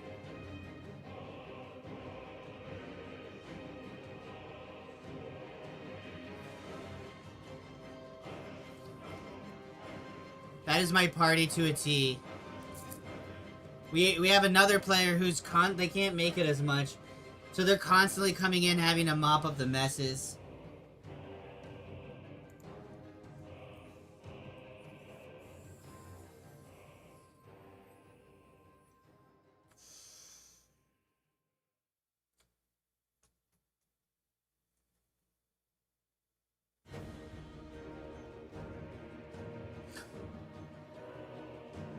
Okay, so... Oh my god, this is perfect! You can... Neat. Neat! So this adds some more framework to the DM player game. So normally how bribery in 4th edition works, you roll bribery, and it's not actually to bribe the person. You get success levels. The amount of success levels you get are the amount of chances you get to guess how much you need to bribe this person. So you throw out a number. Let's say you have 3 success numbers. You say, 10 silver. The DM says higher. Okay, you still have 3 more, you have 2 more guesses. You say 10 gold, they say lower. Okay, and then you narrow it down.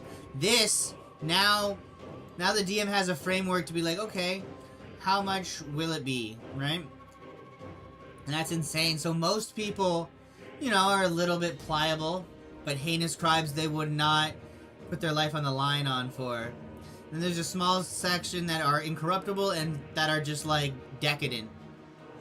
So that's really cool. That's really cool. So a guard, you know, what are they, like silver 2? They could actually we have it right up here, right? We literally have it right here. Silver 1, a sergeant then would be 3d10 silver for a bribe. Depending on your crime, if it's trivial, whatever, status times 3. That's insane. 12 d10 shillings. That's insane. That could be 3 gold crowns. That's pretty good. I think that's a good system. Just off the cuff without testing it very much. I think that's true.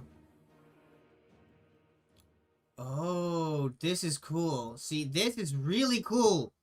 You guess the target's integrity and price. Or you have no idea if the target will take a bribe. The target knows you're trying to do it. Like that's all great. Then we have outlaw stuff now.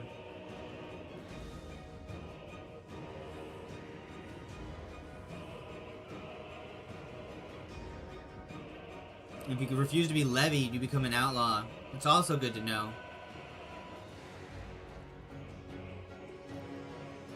Alright. Yeah, nobody really chases them but bounty hunters.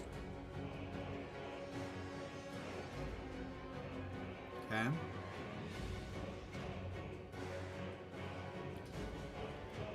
Let's see. Outlaws often face threat of arrest and imprisonment. The threat depends on the reach of the law and the wealth of the position of the victims. The wrath of an impoverished baronet from the backwaters of Ostland can often be evaded by just traveling to Altdorf and changing your name. Escaping justice after robbing a rich merchant from Nuln is more difficult. Road wardens display wanted posters along the Empire's thoroughfares. The reward for your arrest can grow large enough to tempt your own mother. Outlaw characters should agree how and where they become outlawed with the GM. They come within reach of the authorities they cross, there is a risk of them being discovered or recognized. Disguises and a new identity will allay the risk. Most outlaw characters' backgrounds should have an infrequent, moderate impact on the game. It's fun for it to come up every now and then, but constant pursuit and conflict would interrupt the flow of the game. Yep, I agree with that. Cool.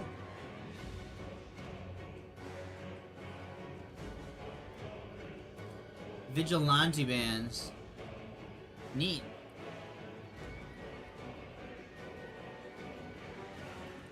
Now the sympathy of people.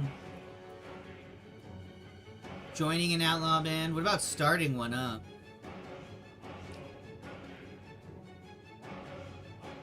Oh, okay. So if you return to an area where you did crime, oppose stealth perception test every day. The watch is tipped off. This is, I need this too. That's good. So, joining the outlaw band, let's see. Face an initiation to prove you're not a spy. New members often inspected for diseases and bodily mutation. Outlaw bands may tolerate mutants, but usually want to know about them up front. Sorcerers are often shunned as bandits have enough enemies without witch hunters chasing them. Leaders of outlaw bands usually require new recruits to disclose their criminal histories and outstanding bounties on their head. Yeah. I mean, I doubt anybody will be totally honest about that, usually. Unless they really are small fry. So you can do ambush. Oh, sweet.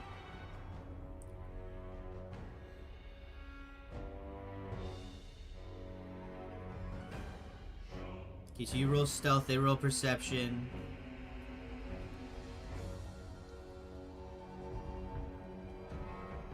Okay, but...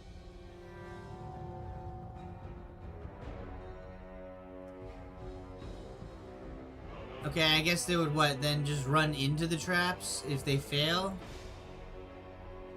I don't know. Maybe, I guess so. I guess, yeah. I guess that's the counterplay. I had to think about that for a second. Robbery. Let's see. Robberies can be spontaneously performed. Often involves violence. Most people just want to scare them.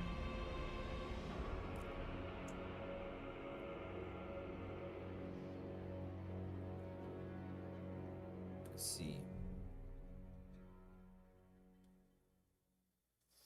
Threatening somebody. Reference to purse table. Okay. They left that bit in there. They left that bit in there. This is still rough. It's the, you know, it's the first day. This is the age of early access, right? It's not like this had to be perfect. It's getting printed physical today. They have like a whole year before they do the physical copies. And that gives them time to get feedback, which I really like. I really like that about like an RPG company. That is incredibly smart, in my opinion. That is fantastically smart. What's up, Overboard? I honestly really love it so far. My only gripe is that 2 of the Rinaldi and Paris careers do not have access to their central characteristic to their whole gimmick until tier 3. If they patch that, then it's gold so far, in my opinion. The only thing I'm looking for is maybe a little bit more for protagonists and racketeers, but other than that, and maybe a little bit more stuff on gangs, maybe a little greater granularization of the gang levels. But other than that, really dope equipment, really cool new rules, tons of really great new endeavors so far. We're on the outlaw page now, so I guess you can make a gang, like organized crime, or you can make an outlaw band, which is totally separate, and they've got their own rules. We were just finding out that apparently, it's pretty crazy. If you tax evade, yeah, you could have all of your limbs broken with a hammer by a priest of Sigmar as punishment, or do 10 years of hard labor.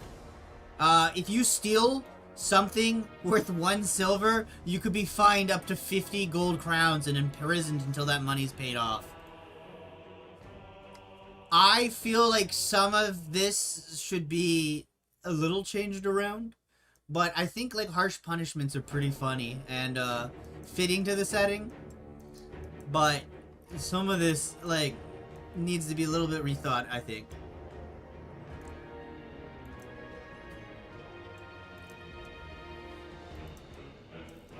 Let's see here. Okay, so... Oh, so hold on one second. I just want to see... Okay, yeah, there's not too much you can do in jail. You can, like, work out, basically. Bandit casualty. If you're merely a brigand or outlaw, you don't really care. But if you're the chief or bandit king... There's a lot of typos in this one, though. I will say that. But, like, I'm not gonna Melvin at them. Actually, you misspelled rats, outlaw, and a number of other things? No, we're not doing that. This is a good book. This is a good book. You only care if you're in charge of them. That's kinda neat.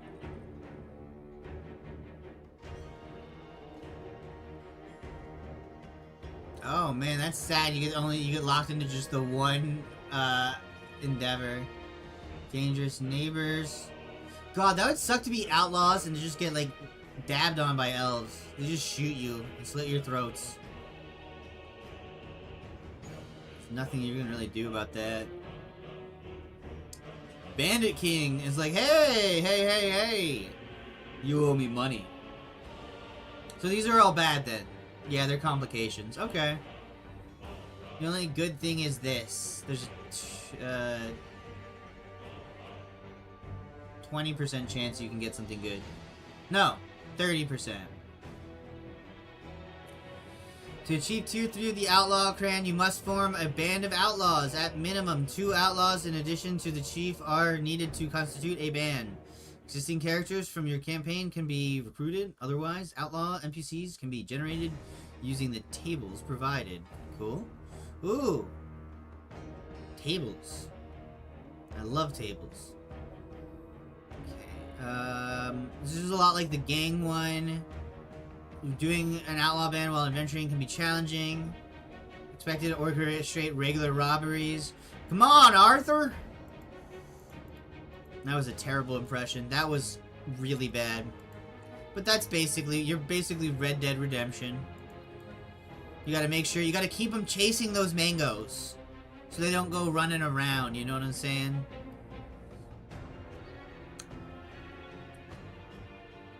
The strictures of Renaud prove a good baseline for sets of rules that most outlaws consider acceptable.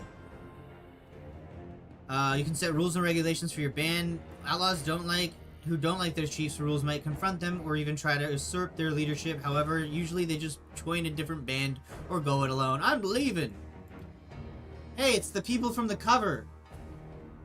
But blown up. Let's see here. Outlaws have rough conditions, so a chief who understands this and relieves hardship commands more loyalty. Having a good quality camp, stable food supply, increases your leadership tests by 2 SL. Cool. They're more likely to wait for the chief if they're treated well. Not turn traitor. Second in command. Okay, Randall, they like him. See, Randall the Protector.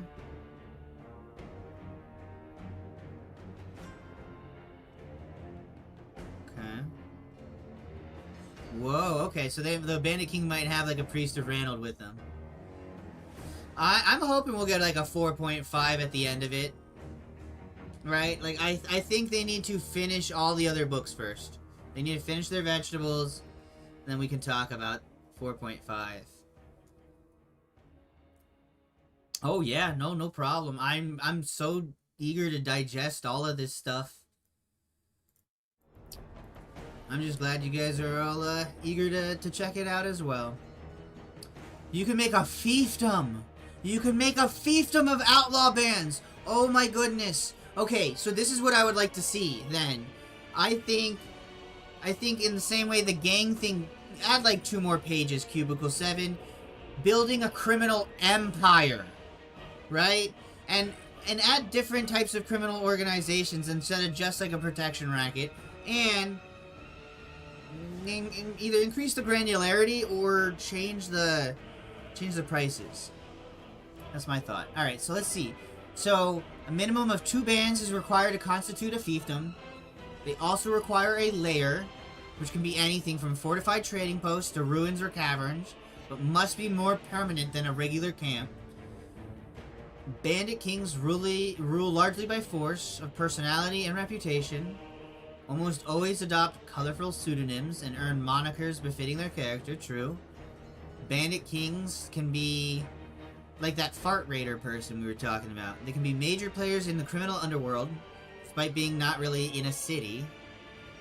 By putting trusted agents in cities, they can operate smuggling and extortion rings that involve business deals with urban gangs and lords. Chiefs who pledge to a Bandit King are often former members of that king's band. Old collaborators are the most trustworthy because they haven't betrayed the king in the past. Other chiefs whose camp occupy the king's land must be sufficiently impressed or intimidated. So this is cool. There's like a whole system, like a real whole system for just playing a group of outlaws. You can do Red Dead Redemption and beyond. You can be the Bandit King that becomes an elector count or something, maybe. Who knows? Maybe that's a little ambitious, but maybe, you know, you do a whole campaign becoming this Bandit King who is, has a fiefdom, and then you take that fiefdom, and then the next campaign is you go to the Border Princes. You can have the mangoes. The mangoes are in, chat. Stanley is in. We are so back. Stanley's eating mangoes in Talea. Mangoes in Lustria.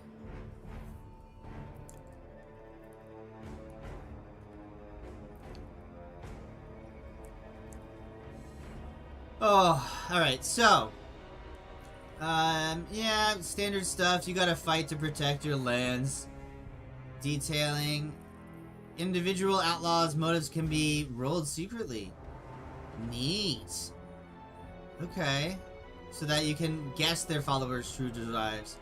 To mix it up a bit, right? But you can get like a really quick outlaw band generation. So, I'm gonna do this real quick, chat, before reading any of these. Let's go. We got a 2. Oh, I should get my new dice out of my car. I'm gonna do that real quick, chat. I'm gonna do that. It'll be fun. I got new Galaxy dice. They're black, like black and purple, and then the pips are a dark green. It's super good. Whoa! Whoa, Walona! Thank you very, very much for the $2. I think that's like my very first, like, tip. Thank you. Fucking goated. You're a legend. Alright. Let me grab those dice real quick and we will roll this up. Thank you again, man. That's too cool of you. Too cool of you.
Okay.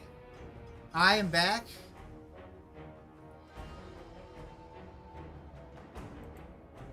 I'm gonna heart that. Okay. Let's get these dice a-rolling. Gotta open up the, So I was seeing there's a bunch of Infinity models at my local gaming store. And I've got friends that are trying to teach me that. I was also looking at Warhammer, like boxes. I wanna start getting into it, but some of the boxes are like $200. It's insane. How can I just get a couple of small miniatures? I'm gonna have to ask my friends with 3D printers, I think, or something. Okay, so we are rolling our outlaw band. This will be, well, let's see what they are before we name them, right?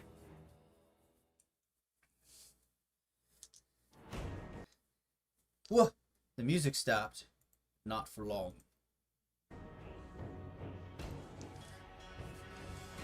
So that's the one thing is like, I need something like Sovel but for 40k so that I can understand what like each army is, so that I can play them and then understand which army I want to like actually spend money or 3D printer goo of my friends, I guess, paying them in beer to get, right? Let's see. I don't know how expensive that goo is. If it's a lot, I'd just pay a friend, but because it's got to be cheaper than paying Games Workshop. But I don't want the games to die. Like, you gotta actually support it with your money on some level. But I buy all their role-playing stuff, so maybe I've done my penance. I don't know. Let's roll. We're rolling. We got a 2. our outlaw band is idealistic. They're opinionated and outspoken, but their ideas are rarely realistic, just like me. Just like me. Alright, let's see. Let's see here. What is their trait? 2. What is this weighted to roll nothing but 2s? Whatever. We'll trust the dice. Their motive is they want money. Gold and silver coin, jewelry, anything that can be sold for value. Alright, let's see here. Rolling a d10. A 1. Their crime? Contempt of court. They didn't appear at their trial. So now they're outlaws. What was their original crime? Let's find out. 1? Contempt of court. I'll do it. Yeah, they have 2 counts of contempt of court. They didn't show up to the trial for their first thing, and so they got a second trial for contempt of court, and they didn't show up to that one either. Okay, we got a 3. Why is this rolling so low? I will only use this. I don't know. When would you? I don't even know when you would use a low rolling die. Debt evasion. They evaded debt. They couldn't pay. They didn't show up to court, and so now we hope to find money. It makes sense. It checks out. What a compelling story. The outlaw band needed money to pay their debts. Oh, I think we come up with another one. Oh, yeah. I need to finish the tutorial matches for Infinity. I've done 2 out of 5. I'm pretty sure I want to play the Hack Islam, the variant that is like heavy gene and like doctors, I think. I still have a lot to learn, but it's very interesting to me, and I enjoyed the 2 learning matches that I played. It's very fun. Very fun. Alright, let's make another band. So that's like your basic thing. Let me try really shaking. Let me use the other D10 in this, actually. Instead of the 1s, let's give the 10s a go. 8. Selfish. 10. Dark Secret. Undercover mutant. A witch, a heretic, a necromancer, maybe a sorcerer. And 7. Major blasphemy is their crime. This is just a chaos band. This is just a chaos band. But that's cool. It looks like, I'm gonna look through some of these. Looks like some of these are just neat, and it's a good way to just add a little bit of, you know, a little bit of spice, a little bit of flavor. Just a little bit. Change things up, you know? Whether it's for money, or blasphemy, or whatever. We killed a man for the friendship we made along the way to escape the loneliness. What's good, man? You okay? Hey, you good? Yeah, I don't have any, like, friends. You don't have any friends? No. Look, I'll be your friend. We can go do something right now. Oh, you're just messing with me. What would we even do? No, I'm serious. I'll prove it. Look, would you believe that I'd be your friend if we went and we killed someone? Well, yeah, I guess I would. And that's how it happened. And they were friends forevermore. Ooh, my die. It fell behind me.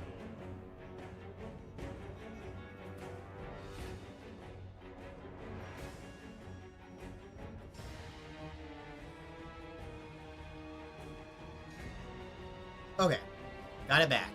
Wantonness? Wantonness.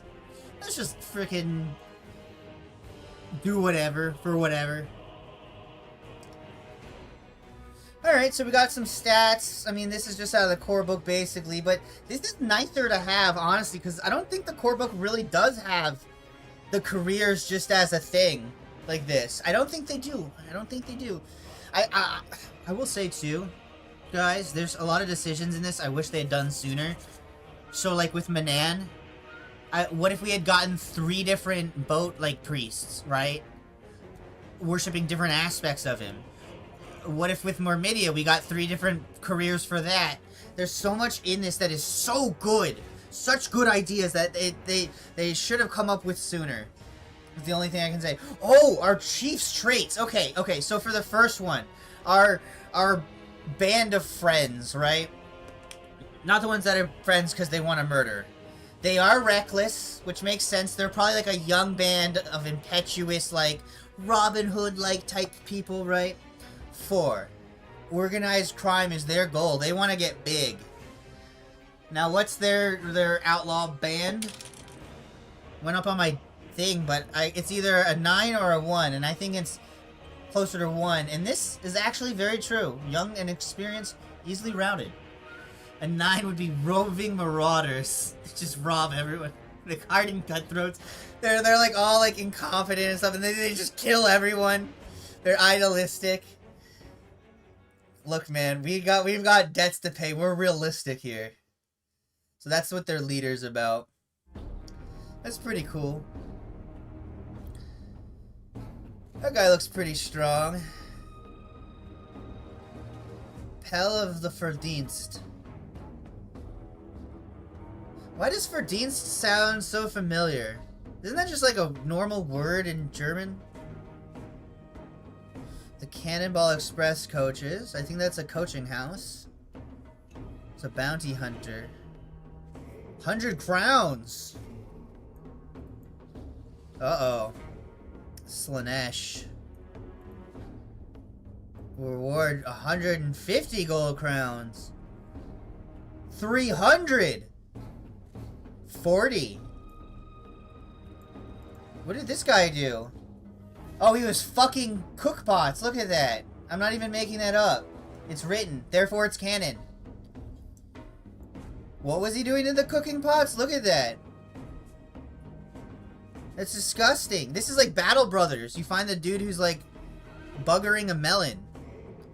You know? You just cut a hole in the melon. Like, that's not... People eat out of those. And he's doing it on the plows, too. The plows. That's just weird, man. I'm not about it. I agree. Kill him.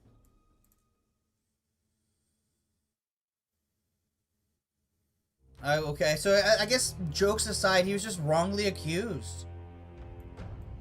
Wait, no. He was just accused of a crime he did not commit. And so that he just became a freaking bandit. And sometimes it's as easy as that. Your whole life is just taken from you.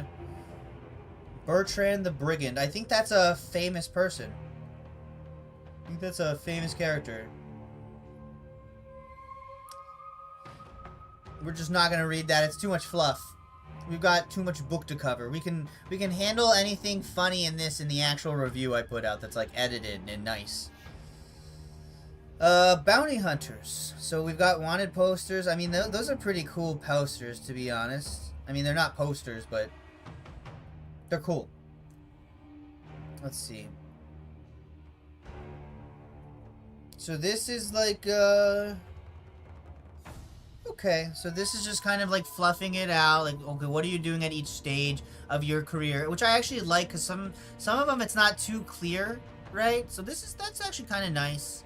I really wish they would break the inherently like set upon 4 system for like careers and everything, but like they're really set on it, so this is what it is. But I just wish they'd kind of break free a bit from it. Bribery, so I guess you could like bribe your way out, or no, you can bribe to find people. So you get a +2 benefit to find whoever you're looking for, your bounty. It's not bad. Track, capture.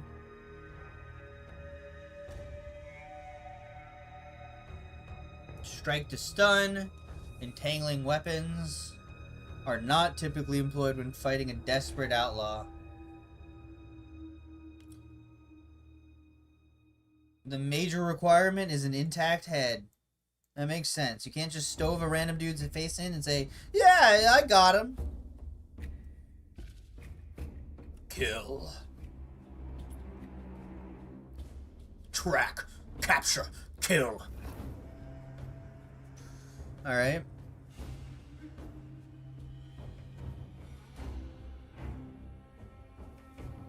Heads can be severed without rolling die.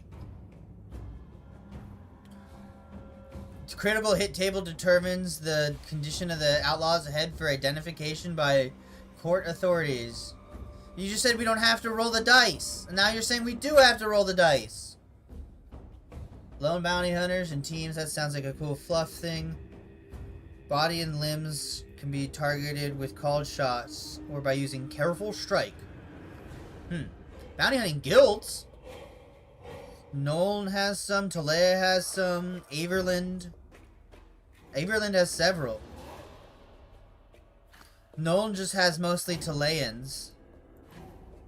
Did you guys know that there's a secret tunnel through the mountains with a river, unironically, that is used with entire riverboats that goes from Talea to the Empire?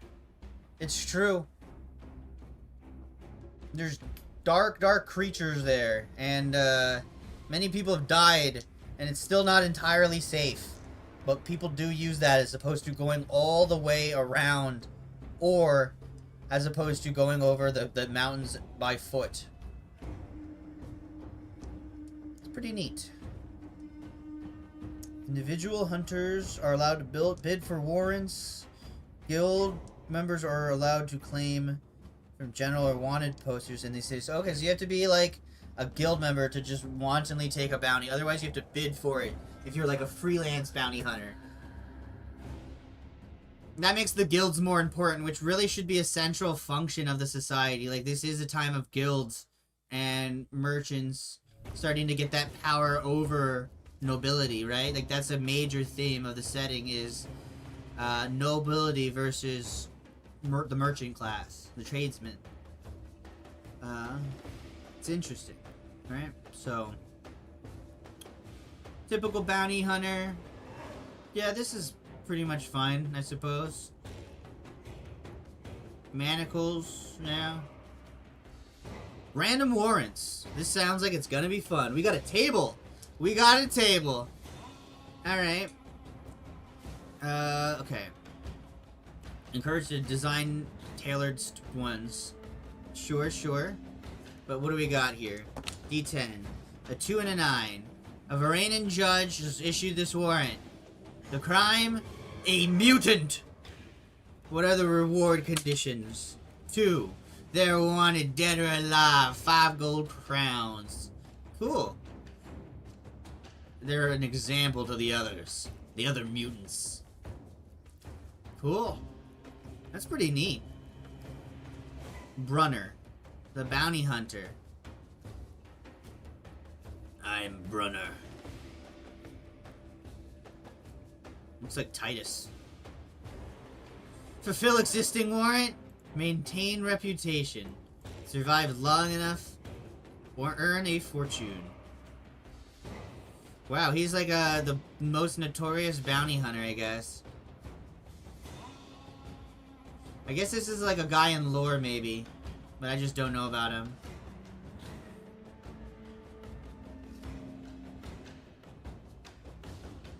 Okay, so just some cool stuff about him.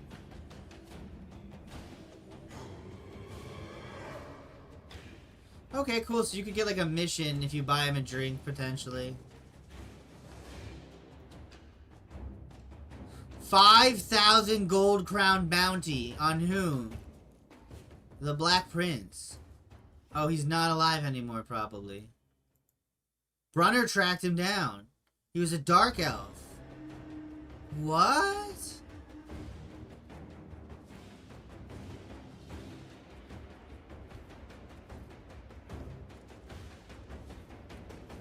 That's insane. That's so much money. That's so much money. Alright, this guy better be an actual badass. That's all I'm gonna say. If he's like the most notorious bounty hunter, I don't want to see them like... I want to see like a tier 6 guy, basically. Characters wanted by Brunner in serious trouble. He will track them down eventually, and there will be a reckoning. He is an ideal nemesis for an adventuring party that takes special delight in breaking the law. Individual outlaw characters should only be hunted by Brunner if they're tier 3 or 4. 2 fate points. I feel like he should maybe have 4? Wounds 23, especially that line about him always coming back. 23 is a little... It's good. It's a little low, but we'll see. This is a somewhat decent spread. We'll see how this goes. Okay, he's got a crossbow pistol. A Drake's Malice, whatever that is. That seems good. Armor 3. It's pretty good, but I feel like... It says he has, like, steel and brigandine underneath. Doesn't that put him at armor 5? Doesn't that put him at armor 5? I think it does. He's got heavy-ass armor.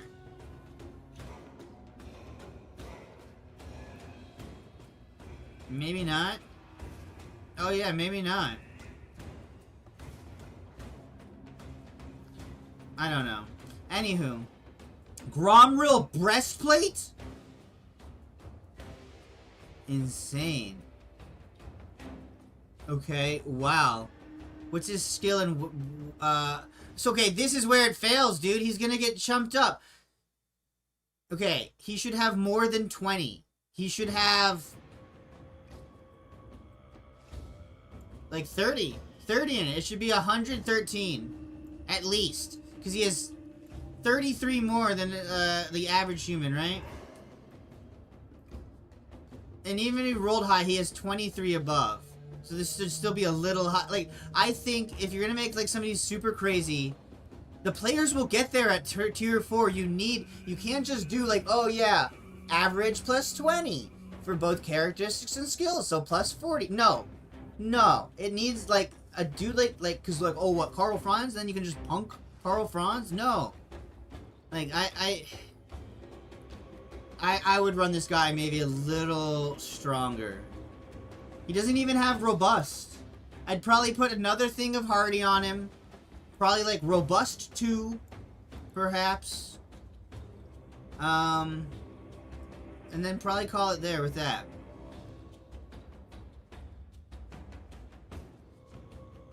Oh, yeah, there's a judge. Falkberg. Yeah, some NPCs have fate points. The leader of Clan Scurvy. He has 13 fortune points and 4 fate points.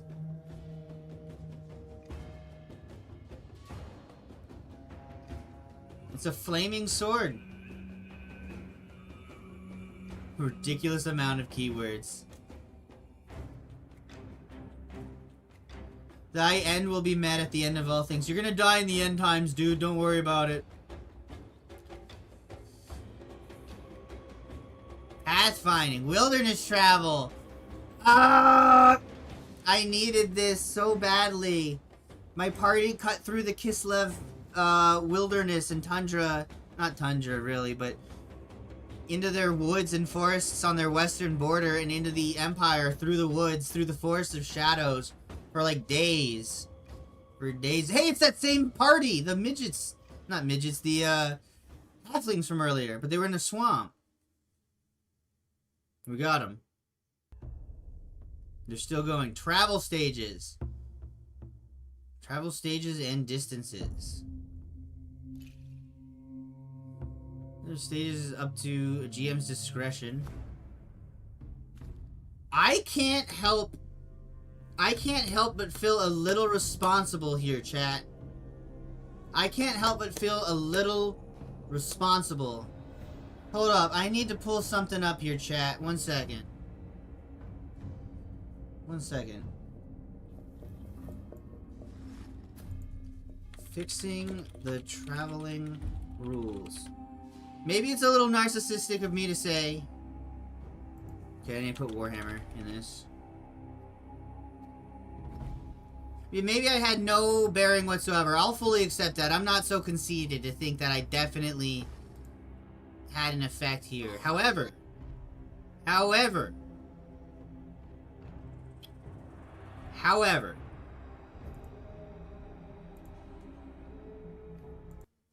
I'm not crazy, but... Let me see here. Do that, and then... Am I able to... Let's see here.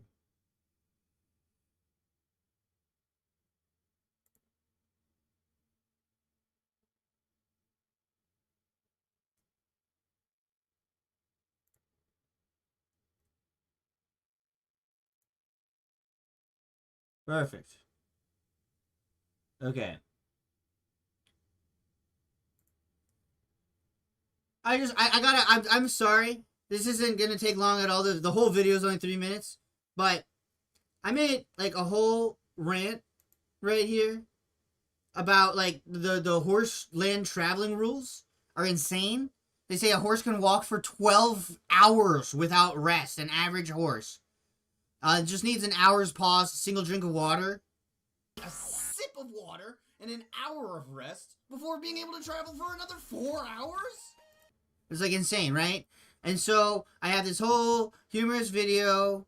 Hey, it's the mood chart. It is what it is. I mean, I really got autistic with this video. I looked up all the sources. Damn near went to my local library. You can even see in all my little things, you know, skill, Germany, whatever. The world in Warhammer is twice as big as a real thing. You've got actual stats of, like, how long a horse can go with anecdotal evidence from tons of different people, right?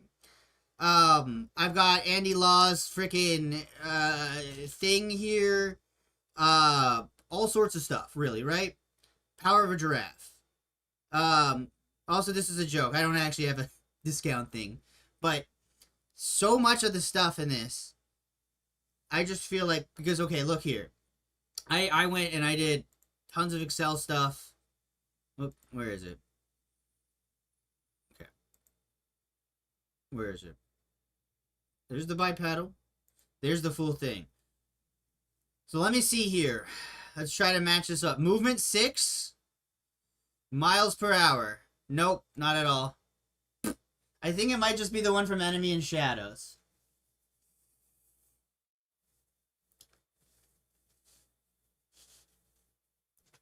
No, so I again, a little huffing my own farts too much, you know. But, well, actually, 3 to 2.5 matches up. Let me shrink this a little bit. It sort of matches up a little bit.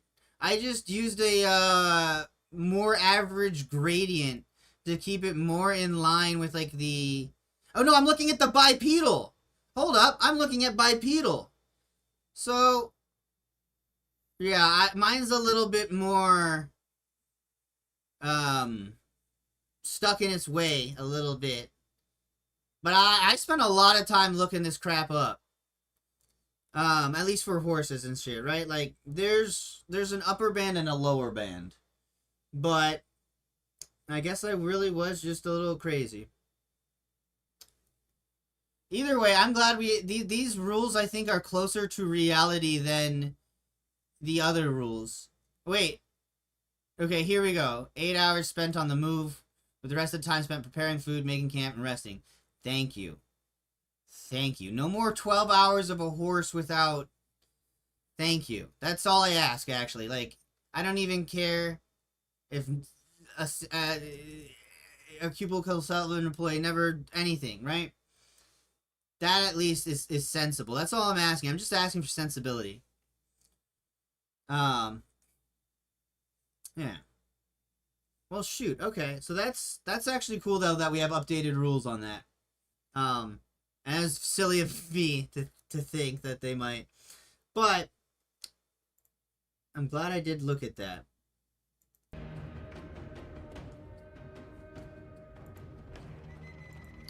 All right. Well, this is still cool. And it's more in line with reality, so that's good. Values have been rounded down to the nearest 0.5 for convenience. Which, oh my god! Look at this! Which does make certain smaller values look disproportionate to larger values. The numbers represent good going and moderate weather conditions, and the GM should divide for themselves how many miles are traveled before a stage is complete. Okay, okay. Let's fucking go, actually. We're so back.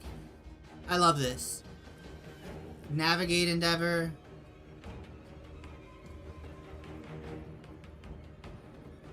The haste endeavor. The haste endeavor. We got new endeavors for traveling now. Okay, so this is going to be great. And I also do like that it does translate into yards per round. Like, all of this is really good. You've even got different terrains, right? And I think that's smart how they set them up. Like, wetland, mountains, put maybe deep snow. You know, I think this is overall really good. Not to mention, just a thing, chat, just so you guys realize, like, 90% of the Empire is in wood forest or deep woodland. Well, not 95%, but a lot of it. Not Stirland or Averland, but pretty much everywhere else. So that's, you know, and then banditry, outlaw bands, waylaying you. There's tons of stuff to slow you down. I really do think travel adds a lot. Taking a second to, like, calculate that stuff can help. I mean, there is a lot to be said for simplifying and streamlining, but, for example, I have a whole, like, literally, the last 20 or so sessions of my campaign that I'm running, the one that I'm running today, has been the players going to Kislev and trying to make it back into Ostland, make it back home, as everything has gone completely, like, cattywampus. So it's a whole journey, and me, like, I feel like the campaign has been enhanced by making the, like, adventure about the journey itself as much as it is about the end destination. I've been doing cool, like, flashback sessions as the party goes, so they get, like, more, like, knowledge about their character. Like, I'll take a character aside, you know, throughout the week and say, like, hey, let's do a one-on-one. And, I don't know, I feel like there's a lot to be grown from having, like, travel being a forefront feature of your campaign instead of relegating it to just a paragraph. Now, that said, it shouldn't, not everything should be a slog. Not everything should be a slog. But I think you can have it both ways. Yes, I will be making a video for this book, for the dwarf book, and for, you know, a bunch of other books. But, yes. All in good time. All in good time. Got provisions. Hunt, fish, forage. Neat. Okay, so this now it matters way more. I think with Foundry too, I would love to see some of this get automated into some of the, like, the systems, like how many provisions you might have or whatever. That would be ideal. Something like the Rogue Trader CRPG, but for Warhammer Fantasy would be actually insane. I would love that. Crazy. Alright, so there's nothing new here with these weather modifiers, I don't think. No.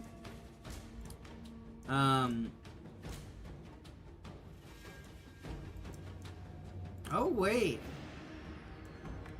Okay, no, hold up a minute. That's neat. Okay, so...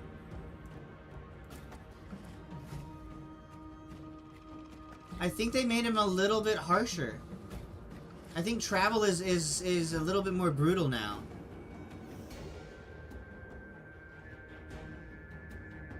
And thank you, Retro. I agree. Like, no matter what RPG you use, the chart that I made, you can use that for anything. You can use that for anything because it's based around historical horses. And if we're being honest too, everything in the Warhammer world's a little bit bigger. Like, I think humans are a little tougher on average than average humans, even in our medieval society. They have to fight orcs and shit. I think just naturally, everything on the old world has adapted. And I think horses would be no stranger to that as well. Anywho, enough ranting. Let's check stuff out. This is standard. This is unchanged. This is... I think this is just... This was previously separated into a bunch of tables and now they just put it into one, which that's good. That's real good. I would do it by season, though. I would break it down by season. I actually have broken it down by season. Piggybacking off of Dave Grafham's very powerful fan work, which you guys will see soon enough in a homebrew hoedown I hope to release before the end of the year. Oh my god, dude. Thank you. Thank you. What the hell? Thank you. A $5 for a bottle or two of Mountain Dew.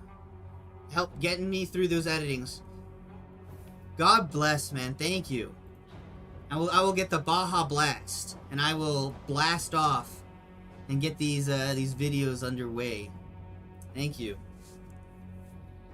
I mean, even just morally, that's a huge support right there. Thank you. To say nothing of the financial support there. Thank you. Truly a legend.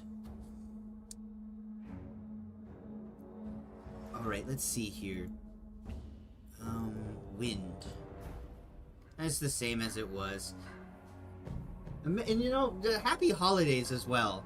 Happy holidays, Merry Christmas to all of you guys. I mean, I'm gonna obviously have some more streams between now and then, but just feeling the love and the holiday spirit. Alright, planning. Animals, fire, packs and containers, clothing, food, water, tents. That's pretty standard. Makes sense. Let's see here. Horse. There we go. Needs more than being tied up next to a patch of grass to be good. It will need 4 times as much water. Okay, so we're actually taking water into account now. That's really what this weather table is truly about, actually. Interesting. Okay, because it's talking about water here. Interesting, interesting.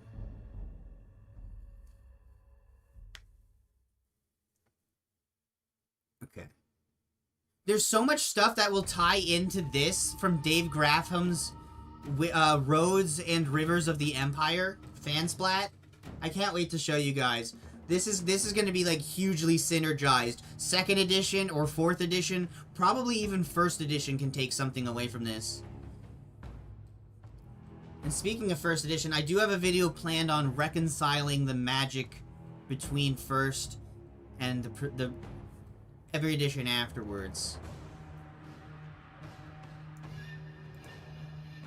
I mean, the long and the short of it is that basically Teclis taught the best system that humans can reliably use. There are other systems of magic. I think that's good. Alright, so, you know, clothing, obviously. There's that. Dave Grafham has some stuff on, like, boots, or shoes, or sandals, or barefoot, and various bonuses you get to travel or stealth there within. Depending as well on your race, like a halfling barefoot is going to be one of the quietest things in the world, which makes sense. Food and water, this is the big one. So, everyone requires enough for 1 person per day. Large party on large journey, that can add up. Food reserves should be selected precisely because they will last a long time. Dried beans, grains, nuts, blah blah blah. Yap yap. Water though, heavy and bulky. So you're definitely going to want like a cult quart. Wow. A cart. Water-rich areas. A single skin is all anyone requires. Cool, cool. The more arid the land and the further between each water source, the more water needs to be carried. Hotter it is, more problems. So in the swamps of the Reichland, it might be abundant, but it is peaty and unpotable. Oh, so swamp water is no good. That makes sense. Get the brain worms. Tents. Having, this will be good. Become average instead of challenging. I would say having that would be average, and then having, like, enough good supplies to make, like, a good camp would maybe make it easy or something.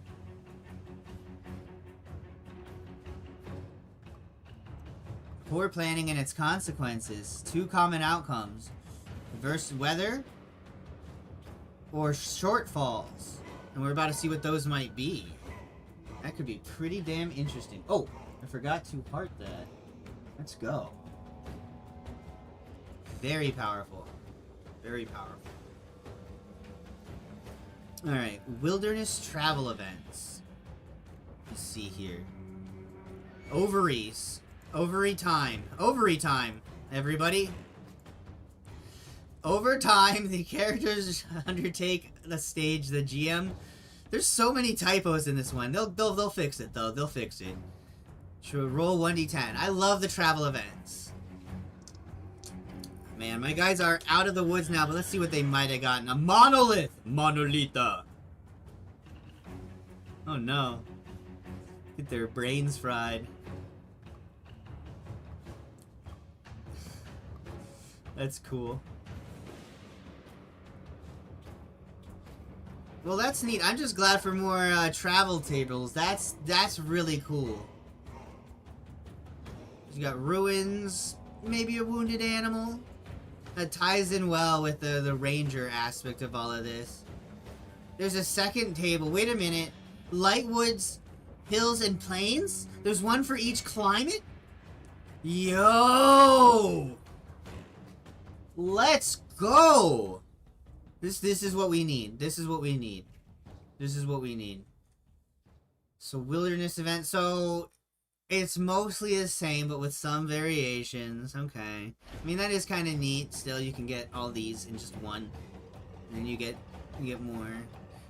So I guess it would be neat if it was like 1 to 3, and you would get like the, all 10 of those. Oh, it wasn't. We should all be concerned. Run. Worry. Run. Panic. Run. Alright. Mountain sickness. Mountain madness. Malaise, nausea. Okay, so it's oxygen. It's hypoxia. Right?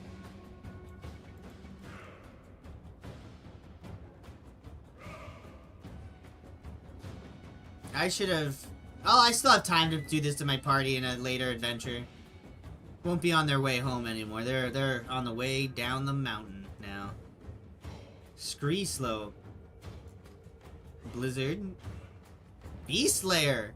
Yo! Beast Slayer. There could be maybe an egg in there.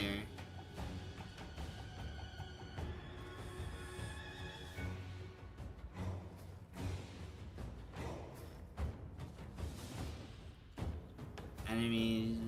So we got a deep forest. Lustria. You could use grasping creeper vine. Blood sedge.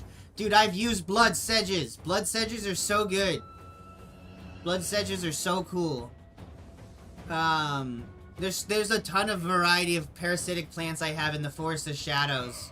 There's one that mimics a sheep, but the wool is actually a bunch of parasitic, like, paralytic mold spores that burst when becoming contact with, and it even makes a sound like a sheep, like meh, right through its bristly limbs. But then it just paralyzes somebody, and then its vines just creep over them, and yeah, then you're just slowly starving, eaten. No good. And even if you make it out, you've bled a ton on the plant's soil, and you've fed it. Parasitic plants are so cool. Or man-eating. Carnivorous ones? I mean, all of them, really, but... a lot of fun and creepy and crazy stuff you can do. Alright. Herbs. Easy. I mean, that makes sense. I feel like herbs should be... I feel like they should make the table maybe a little bit... I don't know. Spites. And those are mean forest spirits, basically.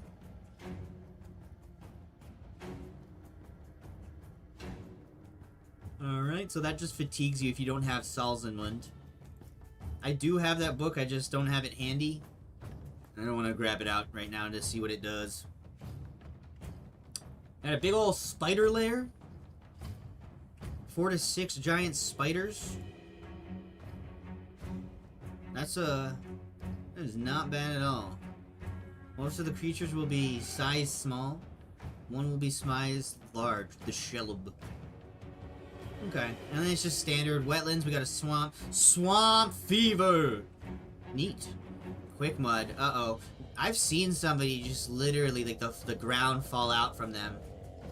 And there's just like a mud pit, basically.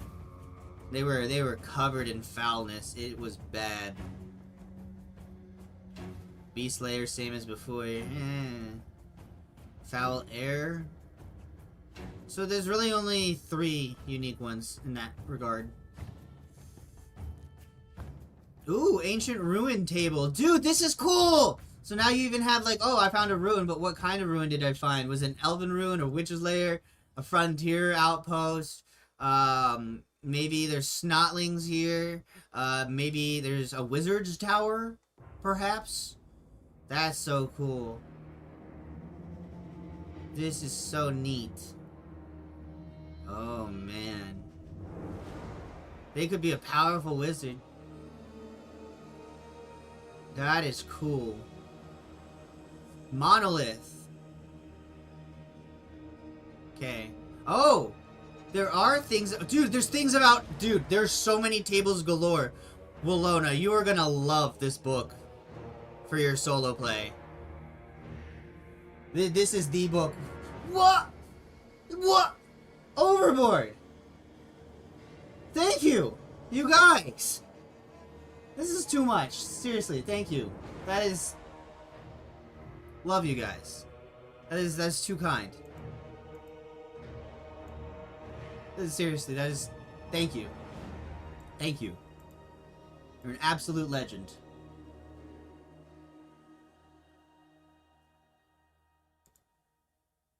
I'm gonna get myself a nice Baja Blast, a nice taco. Maybe the Doritos taco. Have a nice, good late night, burning the midnight oil, getting them videos edited up. It's gonna be a good night tonight. It's gonna be a real good night tonight. Alright, let's see. Monoliths. So these, my thought was immediately the Beastman Herdstone, but that's apparently only a 20% chance. Let's see. Simple marker? That makes sense. Dude, the Herdstone rules and Winds of Magic are so cool. All of the magic, like, environment, magic stone, waystone, geomantic web stuff is cool. You can literally, like, if you're a wizard and you have enough time, you can redirect the flow, cause it to just be, like, say, Akshi, and then you can build a tower where it flows to, and then you just, like, have super buffed magic, and then you can make crazy stuff. It's so cool. Alright, let's see here. So that's pretty much standard, but there's a 10% chance it attracts visitors who howl and bray. I want to blow up Herdstones with cannons, man. I really do. Teach them a lesson, you know? Ogham Circle, so this is gonna be the druidic stuff. Old Faith, yup. Lore of Life or Hedgecraft. Makes sense, and they are detailed in Winds of Magic. Elven Waystone. Neat. Oh, they're stealing our magic energy and taking it to Ulthuan. Sure, they say it's so that it's for the good of the world. But I don't know. No. Hey, that's very necessary. No, I really appreciate it, Overboard, and you too, Alona. Seriously, thank you guys. Okay, let's see. D10 for the form of magical energy. Lore of Light? Yeah, so it's standard, but then there's only 8, so what is the other 2? We could do 2 lores. That would be neat. Or 3. Oh, that would be so cool. Like, if you have a party of wizards and it just, like, literally by dice luck, right? Or you, like, manifest it to happen. All of your wizards' wins are represented. That would be cool. Grave Marker. Ancient Tomb. I think the next thing is Ancient Tombs. So we're gonna see what kind of cool stuff that's gonna be. Orc Totem. Cool, so it's this similar to the Beastman Stone, but with orcs. And you get a Shaman, if you have the book.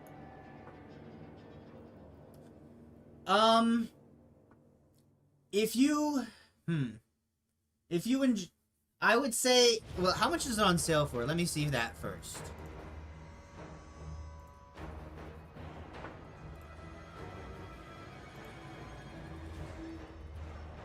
Total War 3. Oh, wow, it's 60% off? That's a pretty good deal. That is a pretty good deal. What's the Warhammer 3 collection? What DLC do you get with this? You get the Ogre Kingdoms. This is for $4 more than the regular version. You get Champions of Chaos, Ogre Kingdoms, Forge of the Chaos Dwarves. You get dwarfs, the Chaos Dwarfs with that? Oh wait, no, I already own that, so it's not counting that. So this is separate. Oh, so it's like $50 for all the DLC. Well, not all the DLC, but for some of them. Shadows of Change. I don't know if that one's worth it. You don't need all the DLC. No, you don't need all the DLC. And for what it's worth, yeah, key sites, they're really bad and all. But the DLC is really cheap if you know where to look elsewhere. The game itself, I have had a lot of fun with it. I've poured countless hours into it. Is everything... Okay, everything... Yeah, okay, cool. Here we go. Okay, so... For a second I thought it dropped my stream. I had a little bit of a technical goof there. Alright. I would say, if you've never played any Total War game, if you don't like... It's kind of weird, because it's a very unique game in many ways. It's been... Games have been kind of made like Total War games after the fact, but it's kind of like a larger scale Mount and Blade mixed with an RTS. But because it's Warhammer, it's very fantastical. If you like the world of Warhammer, I would say give it a shot, get into the game, and jump into a battle right away, and see if you enjoy yourself. If you enjoy the battle, then it might be for you. If you don't, maybe refund it. I think it is 100% worth it as a Warhammer fan, a fun game, but I do acknowledge the type of gameplay is not everybody's cup of tea. Vermintide 2 is also very, very good. But yes, that would be my recommendation. Is maybe give it a try. In almost any campaign you pick, there will always be like a unit right next to your starting guy. You have like an overmap, and you click that guy, and you click him into the enemy guy, and it'll go into like a battle mode, like an RTS mode. Oh, I'm sure the base game, that one's gonna be pretty much all you need, honestly. I think, like, to start out with. It is kind of crazy, because if you want to play certain factions, you have to buy either DLC or entire... Like, okay, for example, if you want to play Empire, you need Total War Warhammer 1. If you want to play High Elves, I think, you need Total War Warhammer 2. Certain factions are just in certain previous games. So that it is like that as well. But anywho, swirling on back, looking at these ancient tombs for our grave robbers and our intrepid adventurers. Ancient tombs. We've got open doorways. Let's generate one. Our tomb has stone covering requiring extended -20 strength test to a total of 10 SL to move. Fumbles during the test result in fatigue conditions. Who lives in our little tomb? That didn't work. Who lives in our tomb? 10. This is probably gonna be bad, chat. D10 skeletons in a cairn wraith. That is extremely bad. But surely there's good loot here, right? Surely it's worth it. Surely we didn't come here for nothing. We got a 6. 2d10 gold crowns. Maybe. And let's see. What crazy features we've got. 10. Labyrinthine passages. A 20 SL, dude, you will be down there for a long time trying to find your way out. You at some point you pray you get a crit just so that you're like out.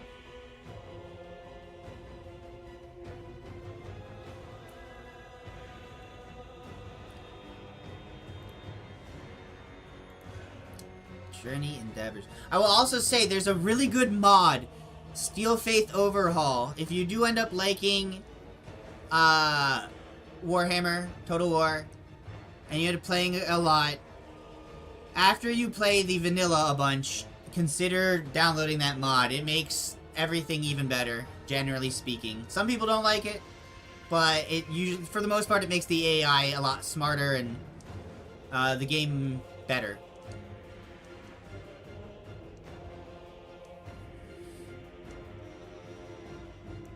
Yo, Overboard, that is so cool. Do you have pics of stuff you've done? Are you like painting it as well? I really want to get a 3D printer, but one day. Right now, the thing I'm looking for, I'm getting my RAM upgraded. So I'm going to be able to do more stuff with Blender, which I think will be very fun for the videos. Nice.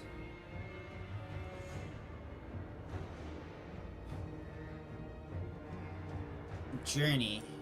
Okay, wait. Okay. I just want to see a few other things here. You could even get magical items in a tomb, so that's kind of neat. At least that's on the table, right? That's neat. That's on the table. Okay, we've got 3 forms of journey endeavor. Planning endeavor, travel endeavor, camp endeavors. So this is what you do before the journey. This is during each stage. And this is after each... You gotta be patient with Cubicle 7. They got grabbed by Candlejack, so they couldn't finish their set.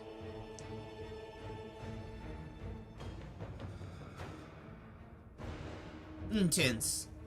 Sorry, I was in Zinch's Crystal Labyrinth. Turns out there's actually just like a door right behind you when you start. I don't know why everybody else had trouble getting out.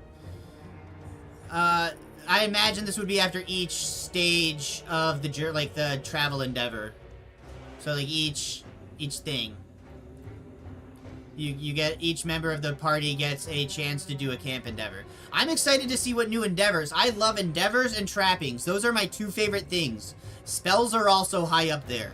Tables are like just under that.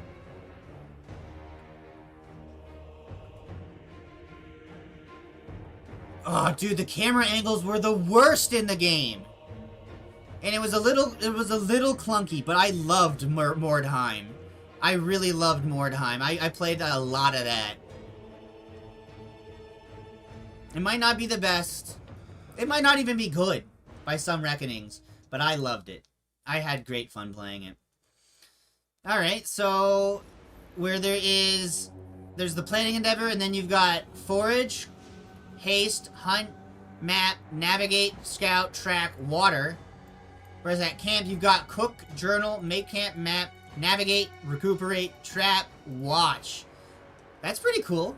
Let's see what that's all about. Let's see. Planning endeavor, useful skills, provided, characters who have charts or journals. Oh, I should probably tell my buddy who's a trailblazer that they completely redid the travel rules.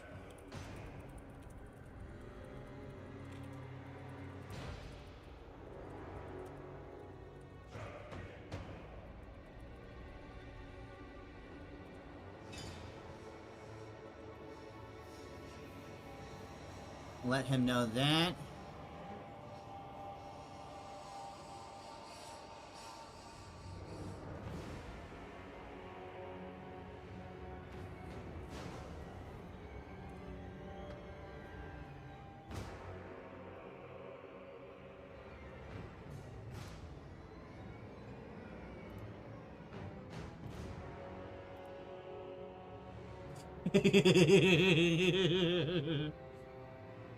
Ugh. My GM's like, you think you're going to prison? Because I'm like, we can do all the crime we want. We'll just get busted out of prison. And our GM just posted, like, all the death punishments. Oh, yeah, I've heard the tabletop is very fun. It's the Fantasy Necromunda, right? It's just Fantasy Necromunda. I think it's supposed to be really fun. And it's like a proto-RPG. Your dudes, like, go level up after each campaign and whatnot. Alright, let's see. Okay, so you can do outdoor survival or challenging research. Each SL can be traded for re-rolling a travel event. Or re-rolling any test that's taken as part of the journey or camp endeavors. One of those goobers are getting the goblin mask. Yeah, probably. Give him the mask. Soon here, I need to finish up. I've got to start getting ready for my session, everybody. I need to make a nice map and all of that. Oh, man. I really need to... I need to speedrun the last bit of this. Travel endeavors. Okay. Does both a travel and a camp endeavor. They must pass hard endurance or gain fatigued. Okay. They usually undertake 2 endeavors during each stage. 1 en route and 1 at the end of the day. The GM may disallow endeavors when the character is busy doing other things. They're busy guarding or whatever, okay?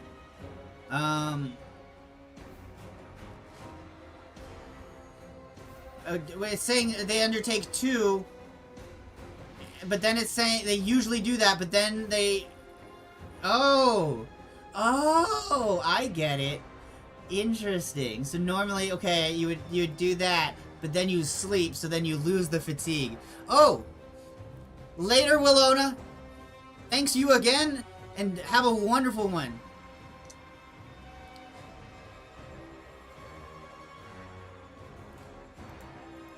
True legend there. Alright, let's see here. Getting back to it. Where were we? Okay, so, factors impacting the endeavors. This is just standard stuff. It's just like, yeah. Oh, look at this. Okay. Hey! Let's go, baby! Camper bat! Camper bat! Let's go. Alright. I just got a really good question for my DM. What's Kemperbad's midden ball team called? It's a good question. So we got a cool map there. That's pretty neat. Consequences of shortfalls. Party lack food. Ooh. Cooked food. Oh, if you're not able to cook it. It's raw!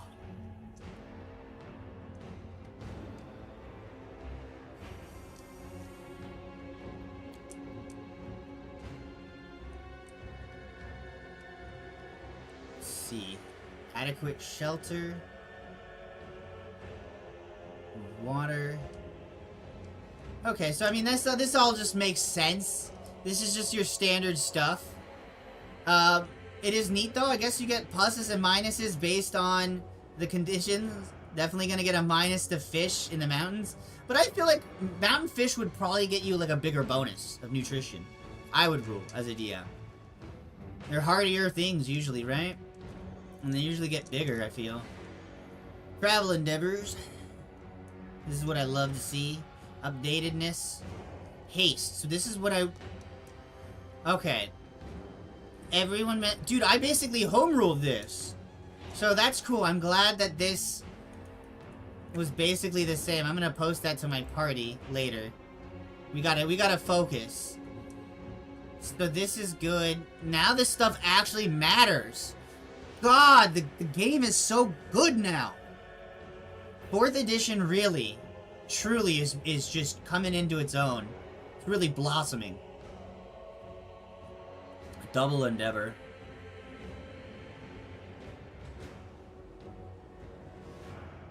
Oh.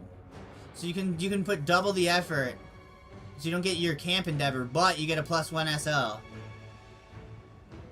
Neat. Neat! Oh. This is awesome. Because my navigator was not happy with the navigate rules. I'm hoping these are better.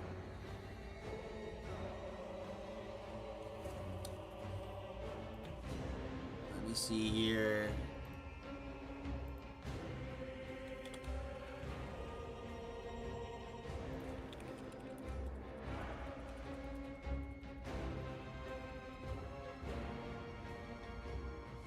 Map endeavor. I want to see the journaling endeavor. Where's that?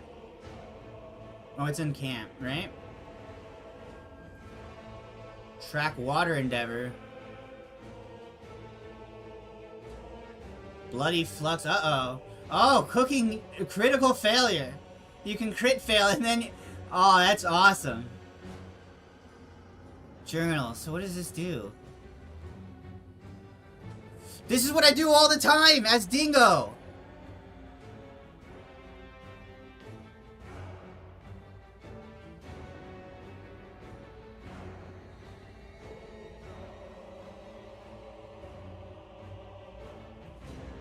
That's cool, but it's not quite exactly what I'm doing. But it's still cool. Trap, that's just animals, food, yep. Watch, easy. Mule Skinner, this is just like a caravaneer, I think.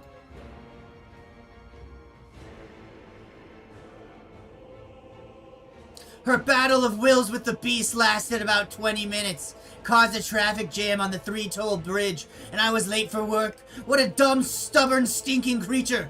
And the mule wasn't much better either. Classic. Classic.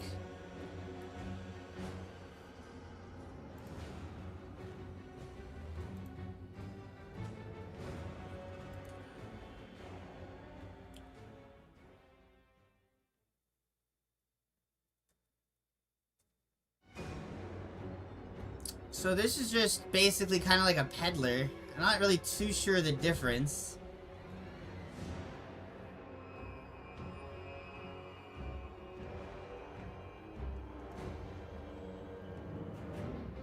Oh, they work with mules and donkeys and other animals. Okay, okay, so they're like a pack driver, pack animal driver, basically. Yeah, literally that. Okay, that's cool. And it works well with the new traveling rules. Yes. Exotic beasts of burden. Dogs and bears. Mountain goats. Rhinox. Halflings. Goats. Pigs. Dogs. Badgers. Rabbits. But he was drunk. Carrot and stick. They eat the carrot while goading the animal with a stick. That's funny. That's funny. Hunting and hunting. That's the end of the book. Alright, everybody. I think that book is fantastic. I'm inviting my GM to come speak a few words. But if he doesn't show up in a moment here, I'm just gonna say what I've got to say and call it.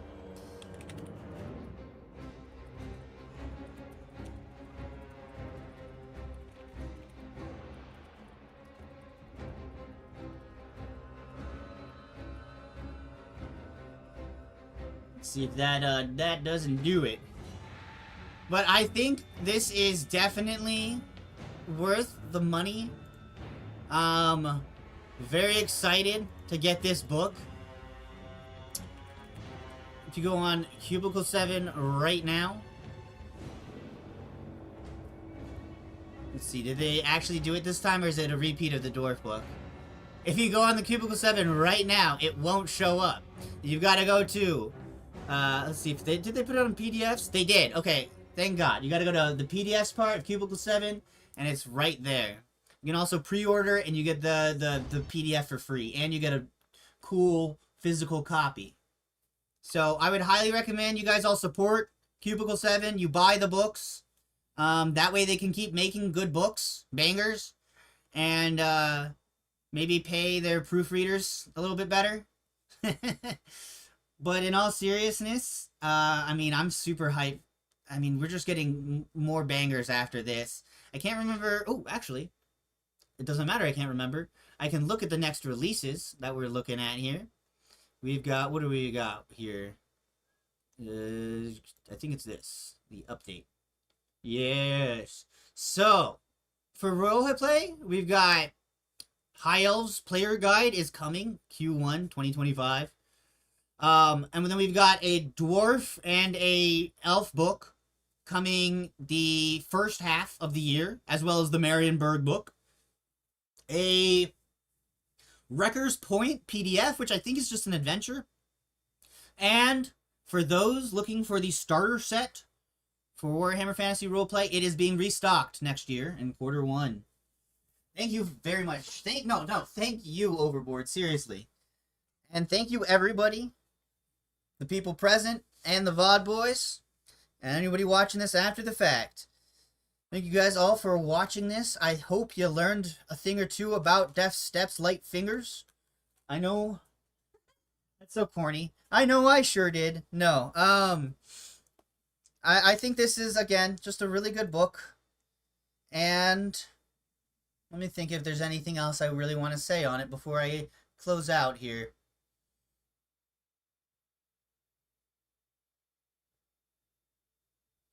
I guess I'll just say I was honestly expecting this book to just be 60 pages, and the fact that it's 144 pages makes me extremely, extremely happy. And as I close out, I'll just look at the table of contents here for you guys. You guys can just see this thing is packed with stuff. Anything and everything you'd want to know on crime in the old world. Maybe it's not everything it could be, and maybe there's, you know, a few problems here or there, typos or not perfect career things, but with me looking over this, the whole thing, and not reading like the fluffy bits too much, I gotta give this book a solid, probably a solid 9 out of 10, maybe 8.5, maybe 9.25, somewhere in that range. I think it's really solid. Yeah, not 8.5, definitely a 9. Anywho, that will, I think that will do it, since I don't think my GM is a-coming. But, yeah. Alright. You guys all have a wonderful rest of your guys' day. I will see you guys in the next one. Probably no stream tonight. Probably going to be working on roleplay as a GM. And if I get some time, I might do some work on some videos. Sunday. I'll see you guys Sunday. Later.